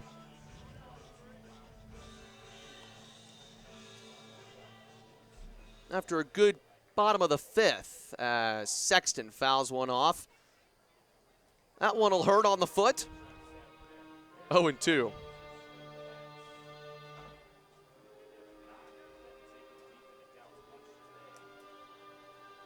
Tell you what, if the Woodchucks can find some runs here in the 6th and 7th inning, that's going to put them in pretty good shape. Zach Wyatt was heading towards the bullpen, which would make you think his day is on the way to being done. It looks like Wausau is going to turn to their relievers to try to finish this game out. 0-2. Ripped down the line. Base hit for Sexton. Baldridge will stop himself at second base.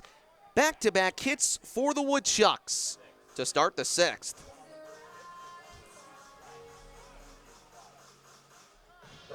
That bat might have been partially cracked on that play. That might have been the last time Sexton swings that bat, but he's so good at hitting line to line. He can hit it down the left field line as easily as he can hit it down the right field line. And that's how he finds gaps. Such a productive hitter. Talk about a guy who's made an impact on the game entirely today. Brody Sexton is the one. Birkeland is showing bunt, and it is fouled by him. It was tight to his body, and he backed up, still made contact. 7 hits for the Woodchucks this day so far. All of them singles. Birkeland has showed bunt a lot since coming back to the team. He can lay down some really good ones. Let's see if he tries it again. He does. Pulls it back, strike 2. He'd like to have that one bat.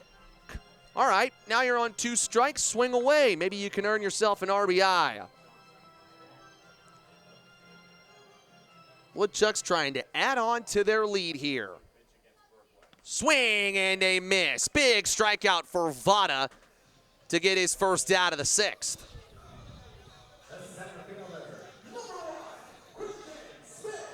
He's now struck out 8 Woodchucks in 2 appearances against Wausau this season.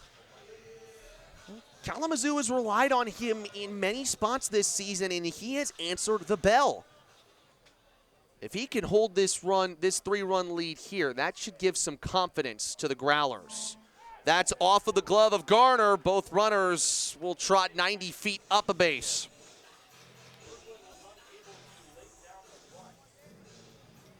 So, even though Birkeland didn't get a bunt down, the Woodchucks get to second and third anyways. And now, the man who's second on this team in RBIs can potentially get 2 here. Smacked foul. It's just a 1-1 count. Smith Johnson could try to flash a bunt attempt here. Parada's playing in, but Akers is right in his regular spot at third base. He won't bunt. Instead, he'll put one into right. Base hit. Sexton will stay at third as Baldridge scores, and Smith Johnson has his 28th RBI. Finding the gaps, the Woodchucks hitters, they are starting to do that often. And because Parada was playing tight, that meant he had no chance to try to dive on this one.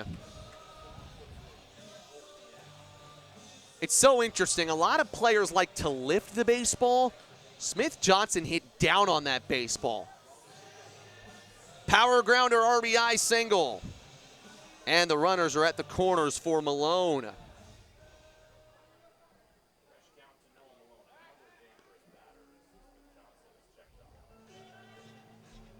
Malone had a great battle with Krishak in the fourth. Fouled off about 4 or 5 pitches before ultimately striking out looking. He doesn't strike out much.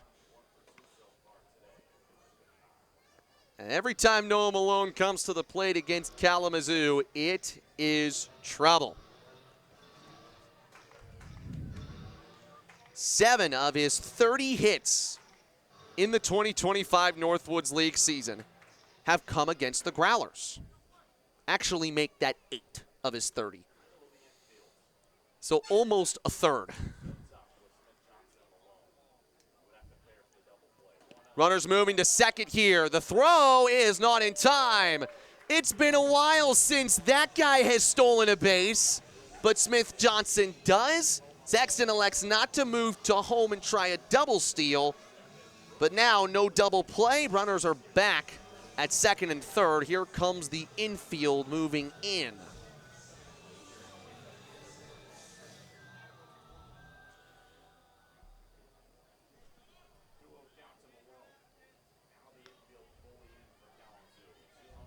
Vada deals off the plate. Base is open here.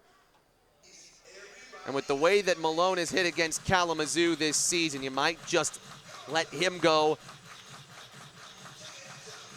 Try to face a hitter in Galvin, who statistically this summer hasn't been as hot, but it's hard to pitch against him too.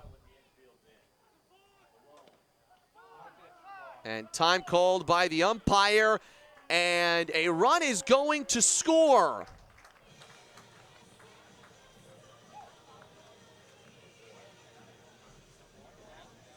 Well, we're waiting for an official signal on that play, but it looks like it was a balk that scores Wausau's 7th run. So right before that pitch, Vada twitched. Home plate umpire Brandon Sider saw it and allowed a Woodchuck run to score. There's ball 4. Malone will take his base. I was waiting to see for a minute if that was catcher's interference, but the umpire had called time before Vada had fired that in. And now you can really break the game open here with Galvin. Give your bullpen a lot of cushion. This would really put you on your way to a 4th consecutive win. Galvin lifts one foul. Will Akers get to it? No, just over the netting.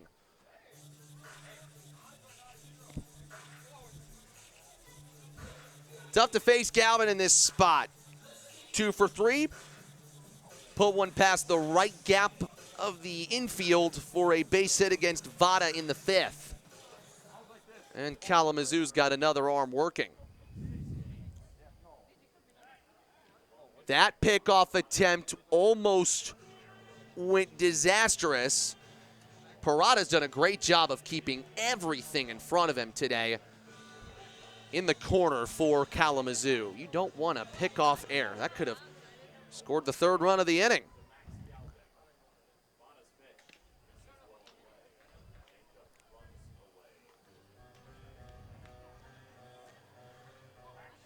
Boy, this would be a massive boost of confidence for Wausau going into a critical 2-game set home and home with Madison as we approach the 4th of July.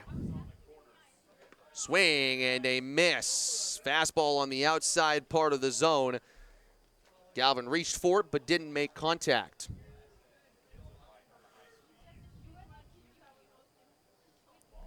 Max looking for his first 3-hit game of the season for Wausau.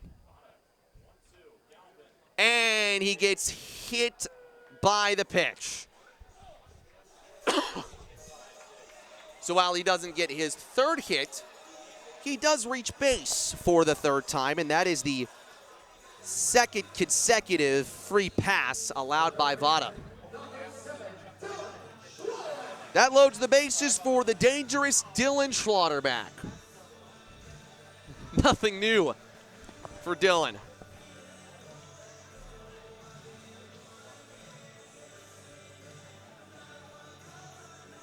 Dylan drove in 135 RBIs in his 2 years at Paris Junior College. He's already driven 1 in today. And he's driven in 2. Base hit. Running around 3rd is Malone. The throw from Kirikoff is late. Schlotterback tags on 2 more RBIs, and the Woodchucks are in business now. Big Wausau lead. It's 9-2. Right back where it came from. This is Dylan Schlotterback's trademark. Kirikoff tried to fire it in, but that time Malone way in front of him. He got off to a good jump at second base. Schlotterback has 3 RBIs.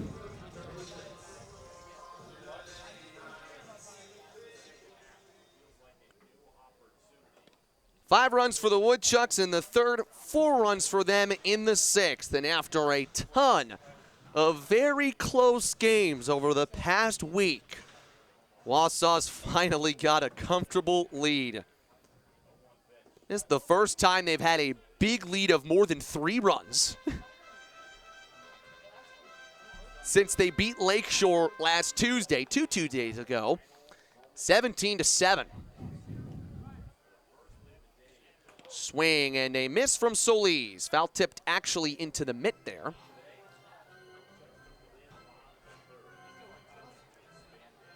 That is the 4th time this season that Schlotterback has registered 3 or more RBIs in a game. And a swing and a miss from Solis. 2nd time that Vada has gotten Max in this game. And there's the 2nd out. He had his slider working there against Max.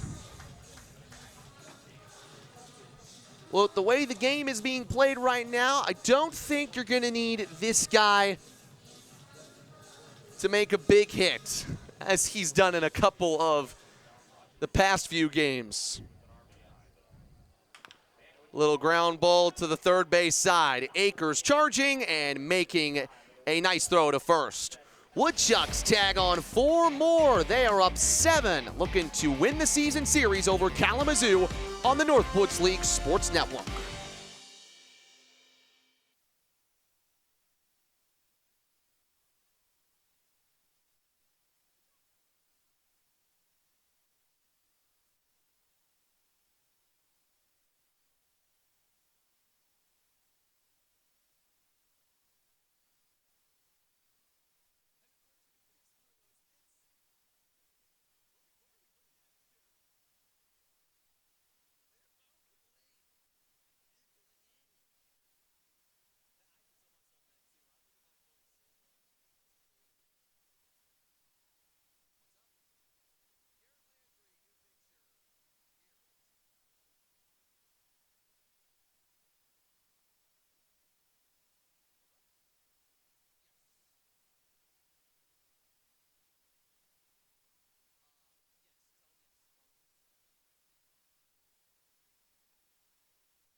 Summer collegiate softball is back. After an outstanding inaugural season, Northwoods League softball returns to the field for its second season this summer. Find out more at northwoodsleague.com and follow us on Instagram and X at NWL Softball. The Wausau Knight, the newest team in the Northwoods Softball League, has been off for a four-day stretch or so. As Garrett Landry gets his warm-up tosses in, big impact guy on the mound for the Woodchucks in the first half. And now he gets his first pitching appearance of the second half. Fouled away by Gabe Springer. Landry made 9 appearances and had a 2.35 ERA. He was sort of the late innings guy that bridged Wausau between their starter and their closer. He was part of a shutout, combined shutout against Royal Oak. Struck out 4, a season high in that appearance. Woodchucks are 6-3 when Landry appears. Called strike to Springer. We were just talking about the Ignite. They will play tomorrow here at Athletic Park. Spencer Gonzalez will tell you about that one. Facing off against the Madison Nightmares on the 3rd of July. Broken bat, little floater to Birkland. He'll field it on a hop and throw Springer out at first. I thought I saw a piece of that bat maybe go. Maybe it was just some weird contact. Either way, it was an odd play for Jake Birkland, but he made it nonetheless. If there's anybody on this team that wants to win the second half incredibly bad, it is Jake Birkland. Roped deep into center, but it's right to Smith Johnson. Can of corn for out number 2. You can see the Woodchucks. They're having a lot of fun right now. Birkland chuckling. Galvin, of course. Smith Johnson. All of them are in a triangle out there in left center. Those 3 all played here last year, and they are starting to help build the culture of this team. Even today, it was raining here earlier, and the Woodchucks were out on the field having fun, laughing, joking around. One of the jobs for these returners is to get all the other players out of their shells, because this team is a whole lot better when they have a ton of fun. White looks at a ball low. Birkland, Galvin, Smith Johnson, of course, Solis, 4 of the big pieces from Wausau's record-breaking team last year. And with them all choosing to return, all of them because they love the city, they love the support, and they love this league. You could title them the Fab Four. White takes a walk, first time he's reached today.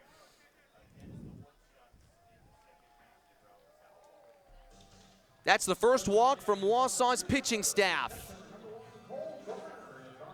And I think, especially with a lot of these guys getting the second half started, it's about having that fresh mentality and taking all the positives out of the first half and applying them to the second half, flushing any of the negatives. White a couple step lead, but he doesn't go. And Garner fouls one away. Let's see if Kalamazoo's player to watch can get after one here. He was 0 for 3, but did walk against the Woodchucks. A 14-game on-base streak is on the line for the 9-hole hitter.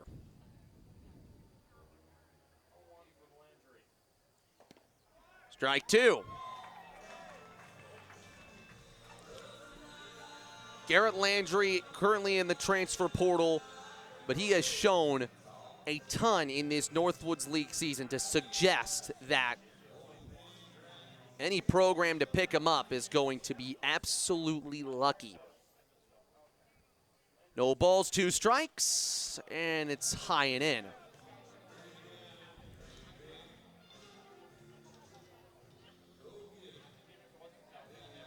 Landry out of Leander, Texas. Got that southern drawl to him just a little bit. Him and Landon Sexton. Looking to finish out the inning. Almost did.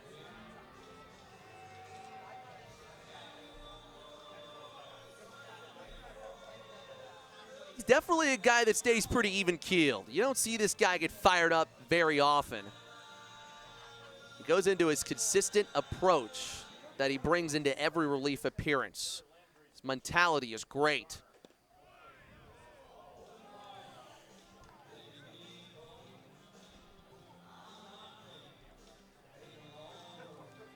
And sometimes when you don't show emotion on the mound, that's frustrating to a hitter because the hitter wants to attack you physically and mentally. Hard to do that against Landry. Really good work from Garner. He was down 0-2 there, but he takes a walk.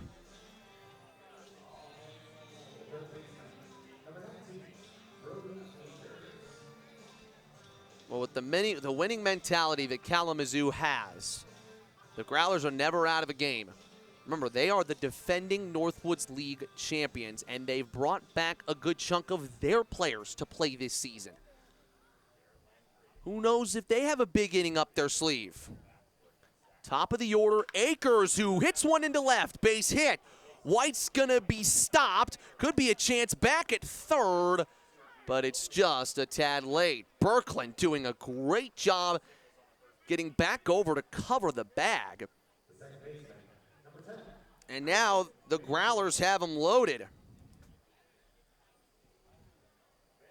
It's been all about the 2-out rallies for Kalamazoo today.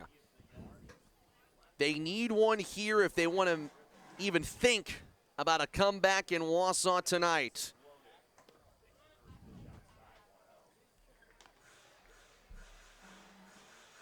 Landry's done well in getting out of a lot of jams like this season.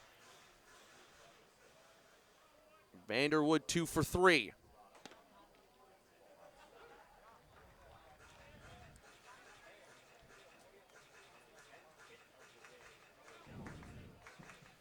Vanderwood has taken 5 walks in his last 3 games as he tried to work the count here.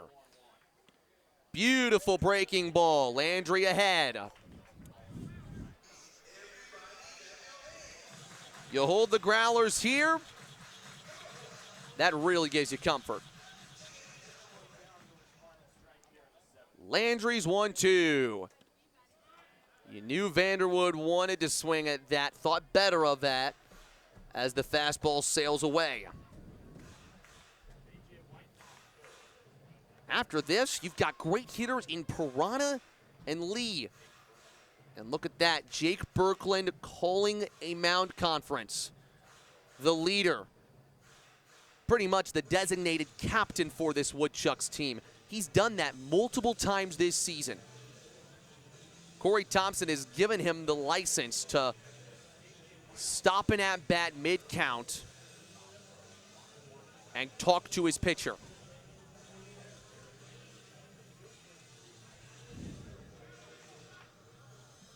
Kalamazoo trying to avoid a 2-game sweep here in Wausau. Fouled away.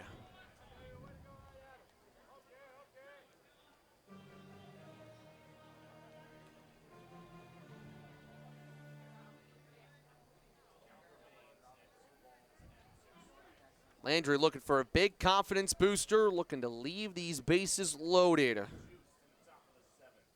9-2 Woodchucks. And Vanderwood shoots it foul again. That's into the bleachers. Looks like a kiddo in that group of people snagged that one. We have gotten beautiful weather all week here in Wausau, and that continues today. Fans have come out in droves.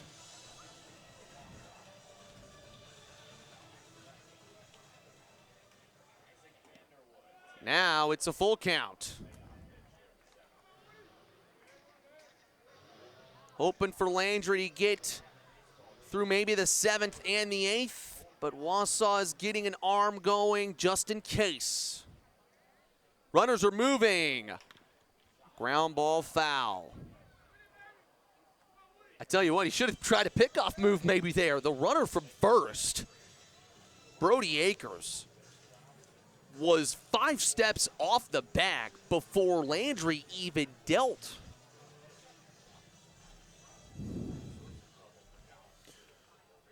Can Landry get out of the jam unscathed? Here go the runners. Sent foul again. And so Akers races back to first. Play at any base. You just want him to put him on the ground, but the way that Vanderwood has worked this count, you think he might catch one. You don't want to walk him. Pitch is in, and it's fouled away. That will go on the roof of the Aspirus Terrace. Pretty much sent foul the exact same way the last pitch was.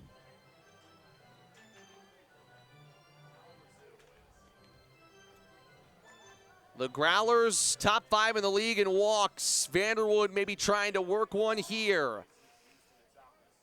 Another payoff pitch is just a little bit high.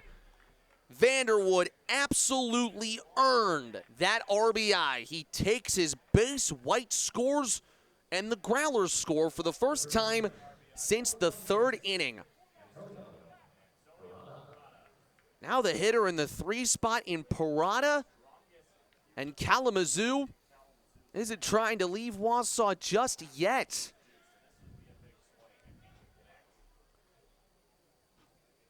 You get an extra base hit, all of a sudden, this is a game again. Nice pitch from Landry. Parada did go around. That's why you were so impressed with what Zach Wyatt did in the 6 innings that he pitched. Striking out 6. Not a lot of Woodchucks have thrown up those strikeout numbers this season. You need your 2-strike pitches to be your best ones. Parada grounds one, foul. Had that been fair, Rodriguez steps on first, your inning's over. Pitch number 30 for Landry. Connor Hill, a new add to the Woodchucks in the second half, is tossing in the bullpen.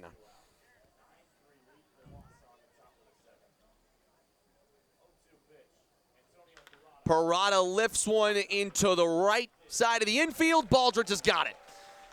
Landry surrenders one, but the Growlers leave the bases loaded. Wausau holds a comfortable lead here on the Northwoods League Sports Network. More than 370 Northwoods League alumni have advanced to Major League Baseball, including World Series champion and Cy Young Award winners Max Scherzer and Chris Sale, 5-time Gold Glove winner Matt Chapman, 3-time All-Star and World Series champion Marcus Semien, and 2-time Major League Baseball Home Run Derby champion Pete Alonso. This is Northwoods League Baseball.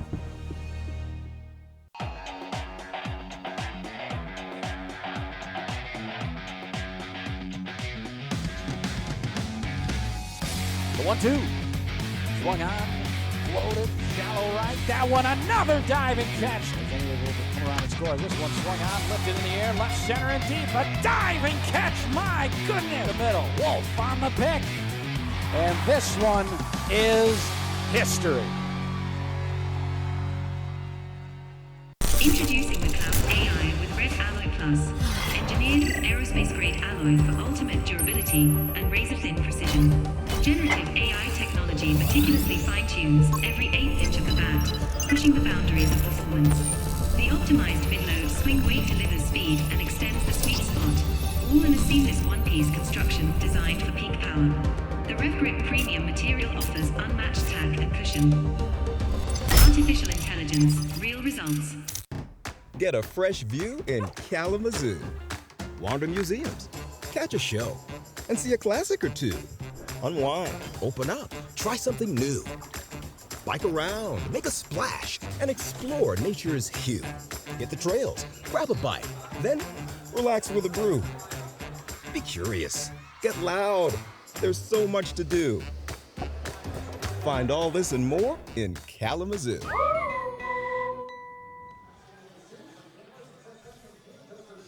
What a beautiful setting. This is what Northwoods League Baseball is all about. It feels great here in Wausau, and Wausau is feeling great because they hold a 6-run lead, and Landry getting out of a bases-loaded jam in the 7th. Helped him out a lot, and his ERA didn't get damaged. Now a hard-throwing lefty, Cale Gann, steps in. Gage Vada finishes allowing 4 runs on 5 hits. Walked 1, struck out 4. Well, this is interesting. Normally we see Baldridge hit from the left. He's a switch hitter, though. So now he's hitting from the right, which is just so difficult to do, especially at the collegiate level.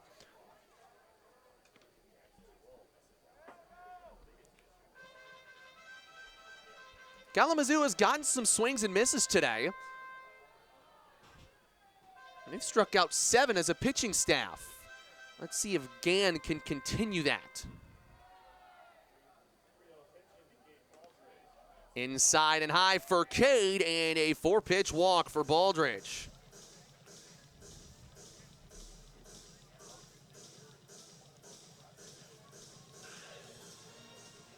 So Cade's on for the 3rd time today.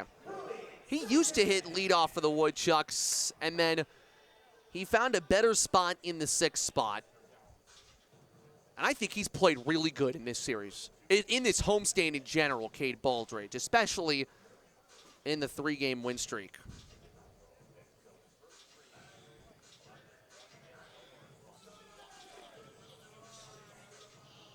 Gann attended Lake Orion Community High School in Royal Oak, Michigan. How about that? But he's playing for the Growlers, not the Leprechauns. Runners goes. Throw from Garner. It is late. Baldridge is safe. Second stolen base of the game for the Wausau Woodchucks. Their road to 200 continues. That makes it 136. Remember, they lead the league in stolen bases.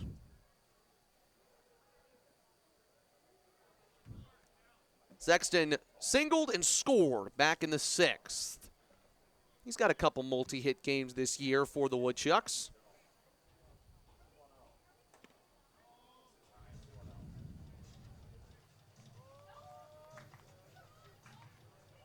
If the Woodchucks can push a run across,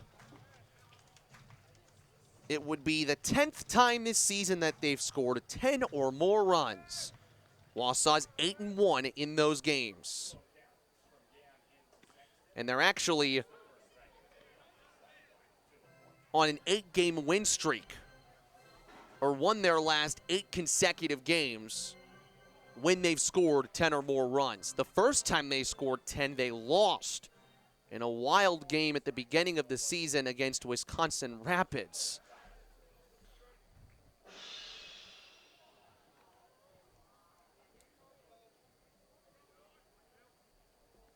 That was a game where 24 runs combined were scored. And Wausau brought the tying run to the plate way back in May. Lost that game. The 2-2 is swung on and missed. Gann went fastball high, and he gets Sexton. There is the 8th strikeout from Kalamazoo pitching today.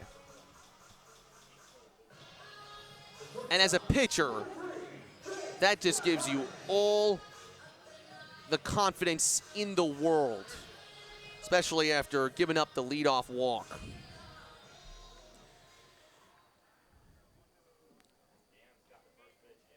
Now Birkland outside. Gann started his career at Duke, but he will be playing at Chipola Community College next year. So this is technically a Chipola battery. Gann to Garner.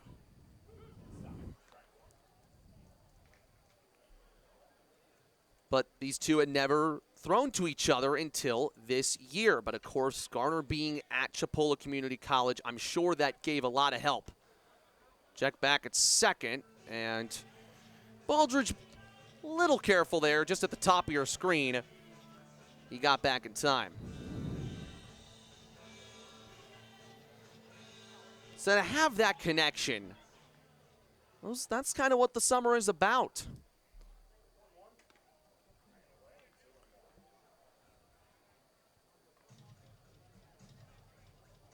And of course, for Gann, he kind of got the back end of that coaching move that we talked about earlier today. Chris Pollard going to Virginia, and Gann didn't follow him. Instead, he wanted a new opportunity. And so Chipola provided that.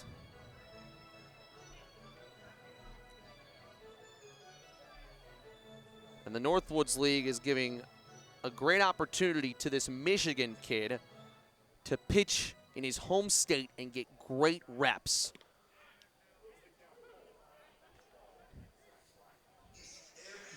Jake looking for his first hit today on a 3-2 count.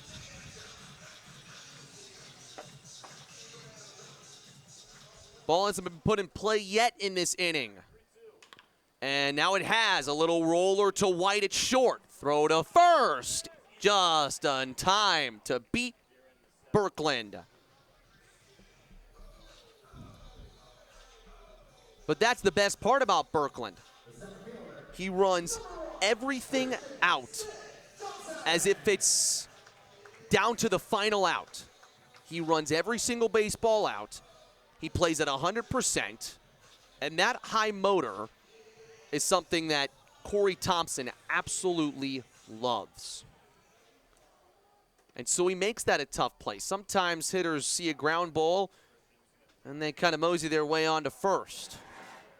Birkland hustles out everything, races his way down the line.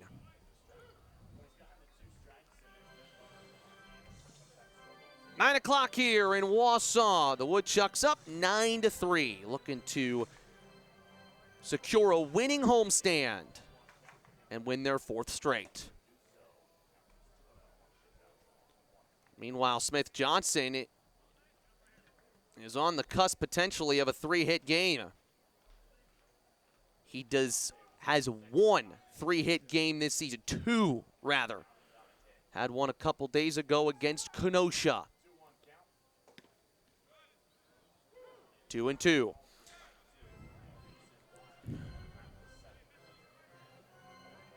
No action in the Wausau bullpen, so you'd expect Landry to pitch the eighth.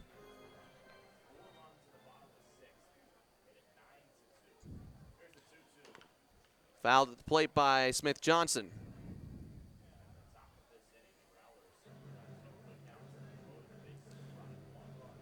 Smith Johnson has made great contact on every single ball that he's put in play today. Two sharp line drives to center. One was caught, one was not. And then a hard hit ground ball for an RBI single. Smith Johnson, did he go around? He did. So Gann hit him there, but since he turned around, it ends up being a strikeout. And Smith Johnson is out. The inning is over. Wausau still leading comfortably here, though, on the Northwoods League Sports Network.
Tonight's game is brought to you in part by The Grind, the official coffee of the Northwoods League. Look for The Grind in select ballpark team stores and online under the shop menu on team websites. A portion of the proceeds for each bag sold will go to benefit the Northwoods League Foundation. So Landry won't pitch the 8th for Wausau. Instead, number 21, Connor Hill will. First Northwoods League appearance for Connor Hill. First summer collegiate baseball appearance for Connor Hill. 4, 5, and 6 for him to face, and that one gets all the way to the backstop. Connor Hill out of the College of Central Florida, but transferred out of there. He'll be playing his baseball next year at St. John's River State. 6'1" right-hander for the Woodchucks.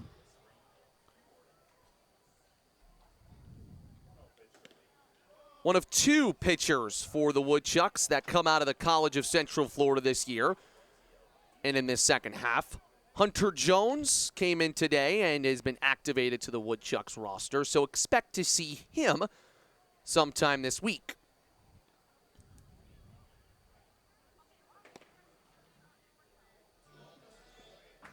And it's a 3-0 count to Lee. Connor Hill got unlucky. Redshirted this past year at College of Central Florida, which means these are his first live in-game at-bats in a while since he entered college. And there is his first collegiate strike. Really nice kid, by the way. From the moment he stepped in, meeting some of the new players, he's fitting right into the Woodchucks culture, and he's only been here 24, 48 hours. Lee will take a walk. And so the Growlers, after taking no walks in the first 6 innings, have taken 4 in the last 2.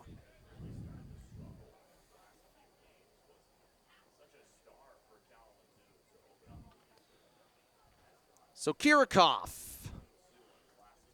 up to the plate. Indy kid out of North Central High School. There's the 91-mile-an-hour fastball, strike 1.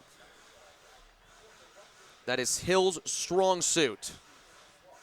He did pitch this past fall for College of Central Florida, but of course, the fall games don't count.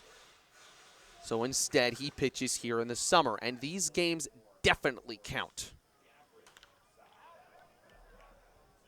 And now he's got his fastball working, and now he's looking for his first Northwoods League strikeout.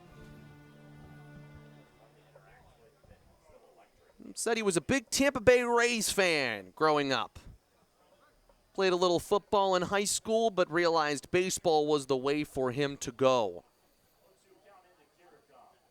0-2. High, and Sexton thought about a check back, but back into first is Lee. So we've seen Hill's fastball a lot already, but he does have a nice little curveball to mix in too. And he threw it there, but Kirikoff did not bite.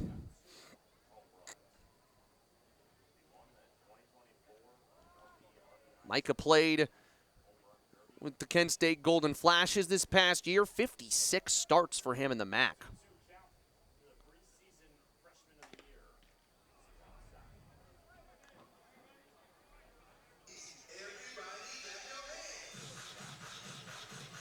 Kirikoff was 1 for 5 yesterday, struck out twice.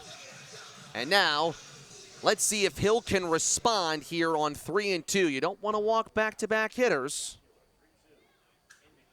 Here he comes. Foul, tipped by Kirikoff. That was a well-placed pitch.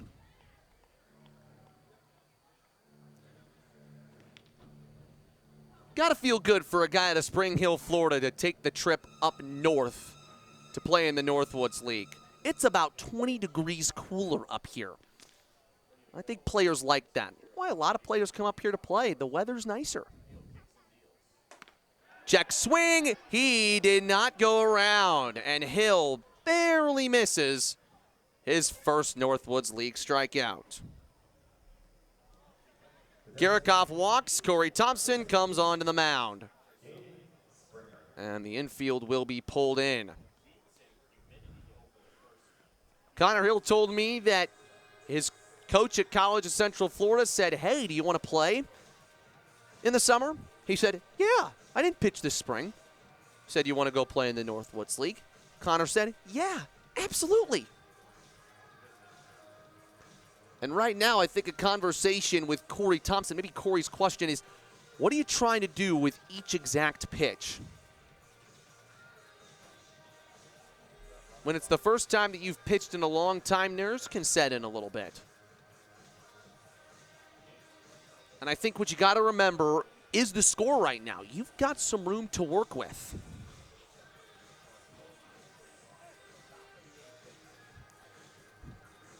Gabe Springer. This guy's been at Kalamazoo forever. Third season with the Growlers, game number 123. And he hit a home run. Ripped into right base hit. Lee will take the turnaround third. He will score as the throw goes to third.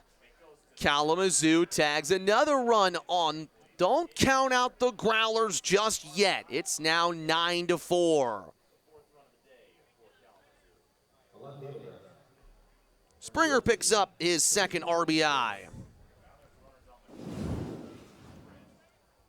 And Wausau does have an arm working out there in the bullpen. It is their main closer, Reese Clapp, who's currently warming. Nice piece of hitting there, by the way, for Springer. He's been doing that forever in Kalamazoo. Now the Xavier man and J.D. Crisp. He's got an athletic family. Father played D2 football and ran track at Upper Iowa, home of the Peacocks.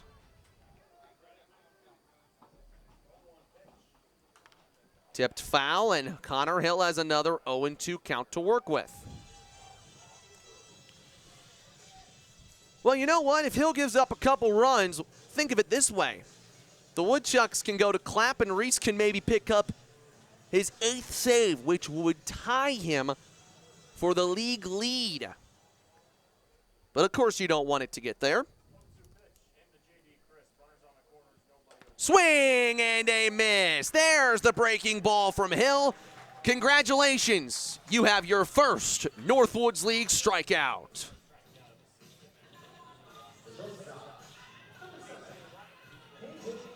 Now two guys that walked in the 7th showed great plate discipline. I love the way that KJ White has played today in particular. Played great at shortstop, looking for his first hit. Instead of maybe a double play ball. Baldridge to Birkland, the throw, not in time. But there's interference at second base, which means it will be counted as a double play. The inning is over. Wausau gets a little bit lucky and will go to the bottom of the 8th. Woodchucks 9, Growlers 4 on the Northwoods League Sports Network. Catch all the action of America's premier summer collegiate softball and baseball leagues at northwoodsleague.com. Purchase tickets to a game near you. Get the latest news and stats on your favorite team or watch live game coverage. While there, check out the selection of Northwoods League headwear, apparel, and more for the sports fan in your life. All proceeds support the Northwoods League Foundation. Visit northwoodsleague.com. Your home for the Northwoods League.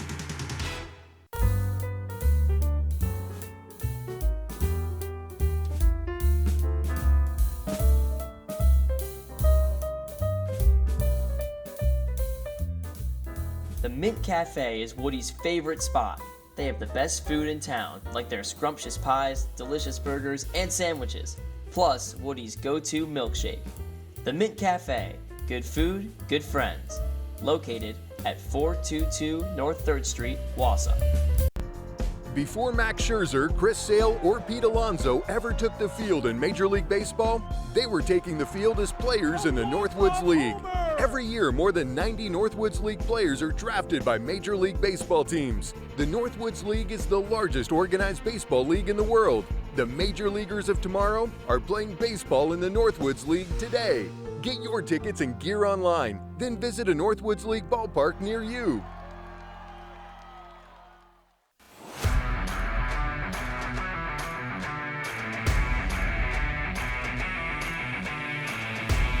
Ron and the Honeybees have walked it off in 8. A diving catch, my goodness!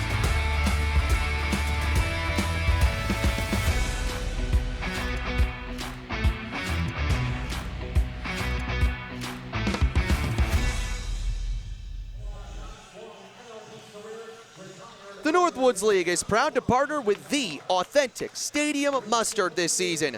For over 50 years, Stadium Mustard has been offered at stadiums, ballparks, and arenas coast to coast. And the Wausau Woodchucks are proud to be serving Stadium Mustard here at Athletic Park. Loved by millions, Stadium Mustard. So bottom of the 8th, Wausau getting themselves out of some jams. Their arms doing a great job. Noah Malone in the top of the order, and a strike. So another new left-handed pitcher for Kalamazoo. This is number 18, Brendan Birch. Malone hits one high in the air to center. Kirikroff running in, and there's the first out. Hopefully you can get someone on base because Max Solis's 10-game hit streak is on the line. You'd love to see him extend it, or actually, it's an 11-game hit streak.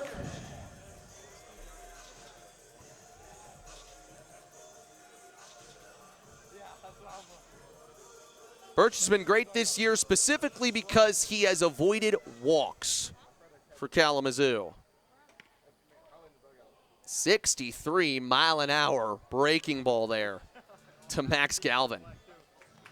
If you sit breaking ball here in your Max, he might take one a distance. Lefty-lefty battle. And he pops up one, and it will go foul behind us. Onto the concourse. The Woodchucks want to send a massive congratulations to Kevin Pillar, who has called it a career after a decade plus in the major leagues. Strike 3 called, and Galvin is down looking. At least they thought it was. Galvin thinks it's strike 2. Umpire correcting everything. It is 1-2. That's the count. So just strike 2 there to Galvin. He gave the strike 3 symbol, so I was following that. So Galvin gets another chance, and he stays alive. Back to Pillar, one of the most accomplished players in Woodchucks history. Played for multiple MLB teams, most notably the Toronto Blue Jays in his career. Announced his retirement earlier this morning. Congratulations to Kevin. Galvin waited on that one, pops it up in the infield, and Vanderwood has it for the second out.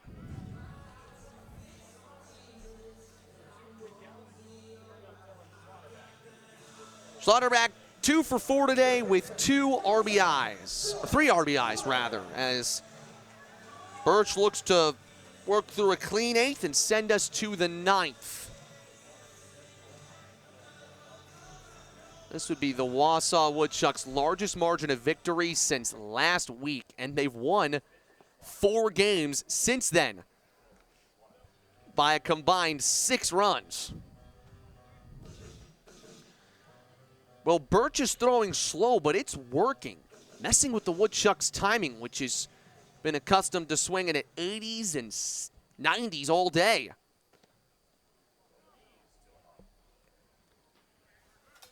Just because a pitcher has low velocity doesn't mean he can be effective. And Brendan Birch is a great example of that. Out of Aquinas College. And see, Dylan's waiting on that, leaning into that pitch. But because he's so front-footed already, he can't register much of a swing. You gotta sit back and wait on it. Little tapper left side. Birch fields it. The throw to first was thrown harder than any of his pitches. 1-2-3 inning for Birch. We go to the ninth. Wausau looking for the sweep here on the Northwoods League Sports Network.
Top of the ninth, and look who's on the mound for Wausau. Good things normally happen when Reese Clapp pitches. He's become the main closer for the Woodchucks. They are 11-1 when he appears in a game this season.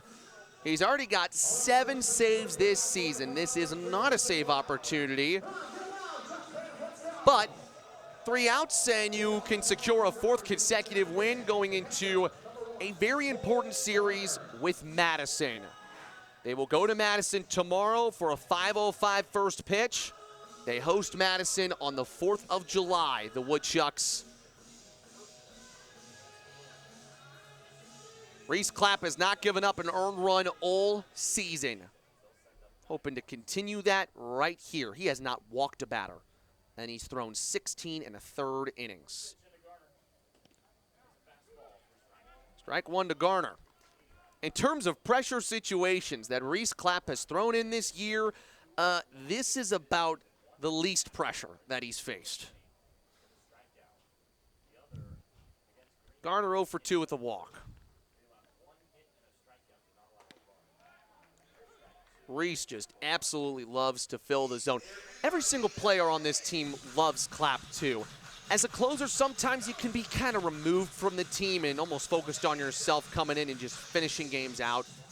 But Reese makes an effort to connect with every single player, pitcher or hitter. And it shows.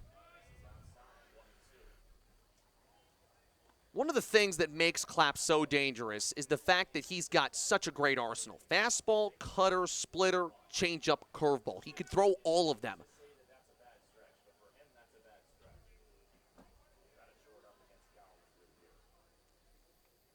The 1-2. Swing and a miss. Strikeout number 22 for Reese Clapp in the Northwoods League season. Been a tough road trip for Kalamazoo. The Growlers will go back home for an important 2-game set with Traverse City. Playing tomorrow at 5:35. Alan Judson will take you through that one on the Northwoods League Sports Network. Then 2 games at Kenosha, and they host Rockford for a 2-game set beginning at the top of next week. Now Akers, who's had a good day, 3 for 4. Can he get a 4-hit game?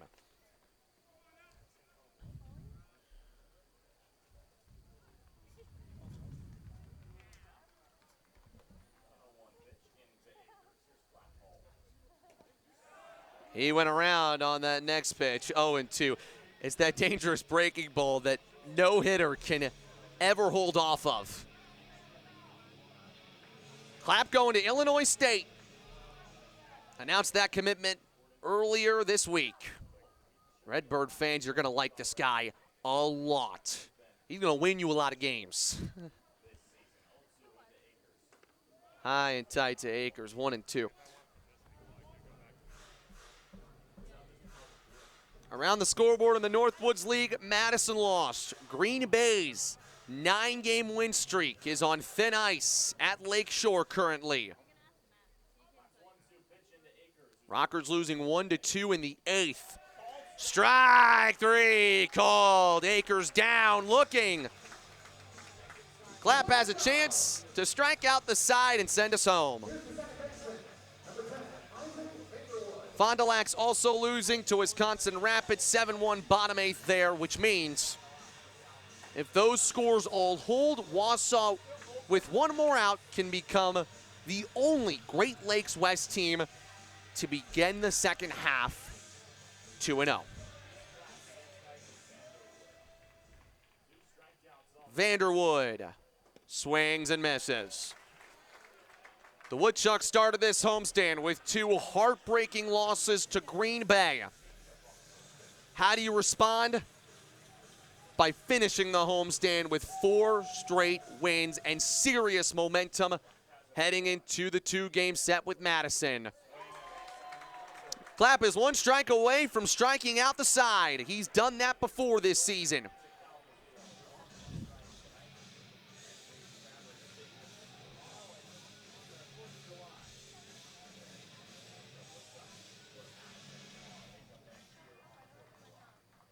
Reese Clapp's 0-2 is low. He was looking for the killer pitch right there.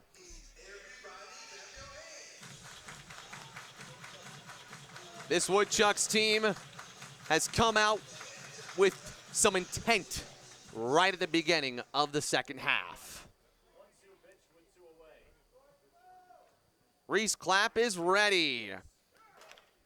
And Vanderwood keeps himself alive for at least 1 more pitch. For the Growlers, it looks like a reset will be in order as the 4th of July approaches. You don't want to let this skid go any further. The good news is it's just the beginning of the second half. Reese Clapp's 1-2 is outside, and Vanderwood is making it tough as the final batter. The bullpen is completely empty.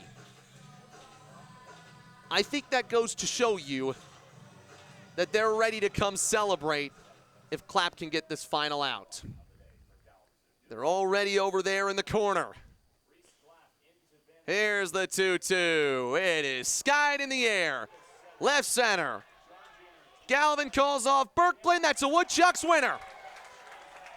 Wausau has won 4 straight, and they are 2-0 to begin the first half. They win season series over Kenosha and Kalamazoo in this homestand, and they go 4-2 in this 6-game homestand. 9-4 your final score tonight. Zach Wyatt, the winning pitcher, his best start of the season, striking out 6 in 6 innings of work. Landry, Hill, and Clapp all with strong innings out of the bullpen. And Dylan Schlotterback comes through with 3 RBIs on the hitting end. For everybody here in Wausau at Athletic Park, our incredible production crew led by Mariah Cox, my name is Matt Clark. We will see you on July the 4th when the Woodchucks play Madison right here at 6:05 on ESPN+. Do not miss it. But for now, good night. Your final score again, Woodchucks 9, Growlers 4 on the Northwoods League Sports Network.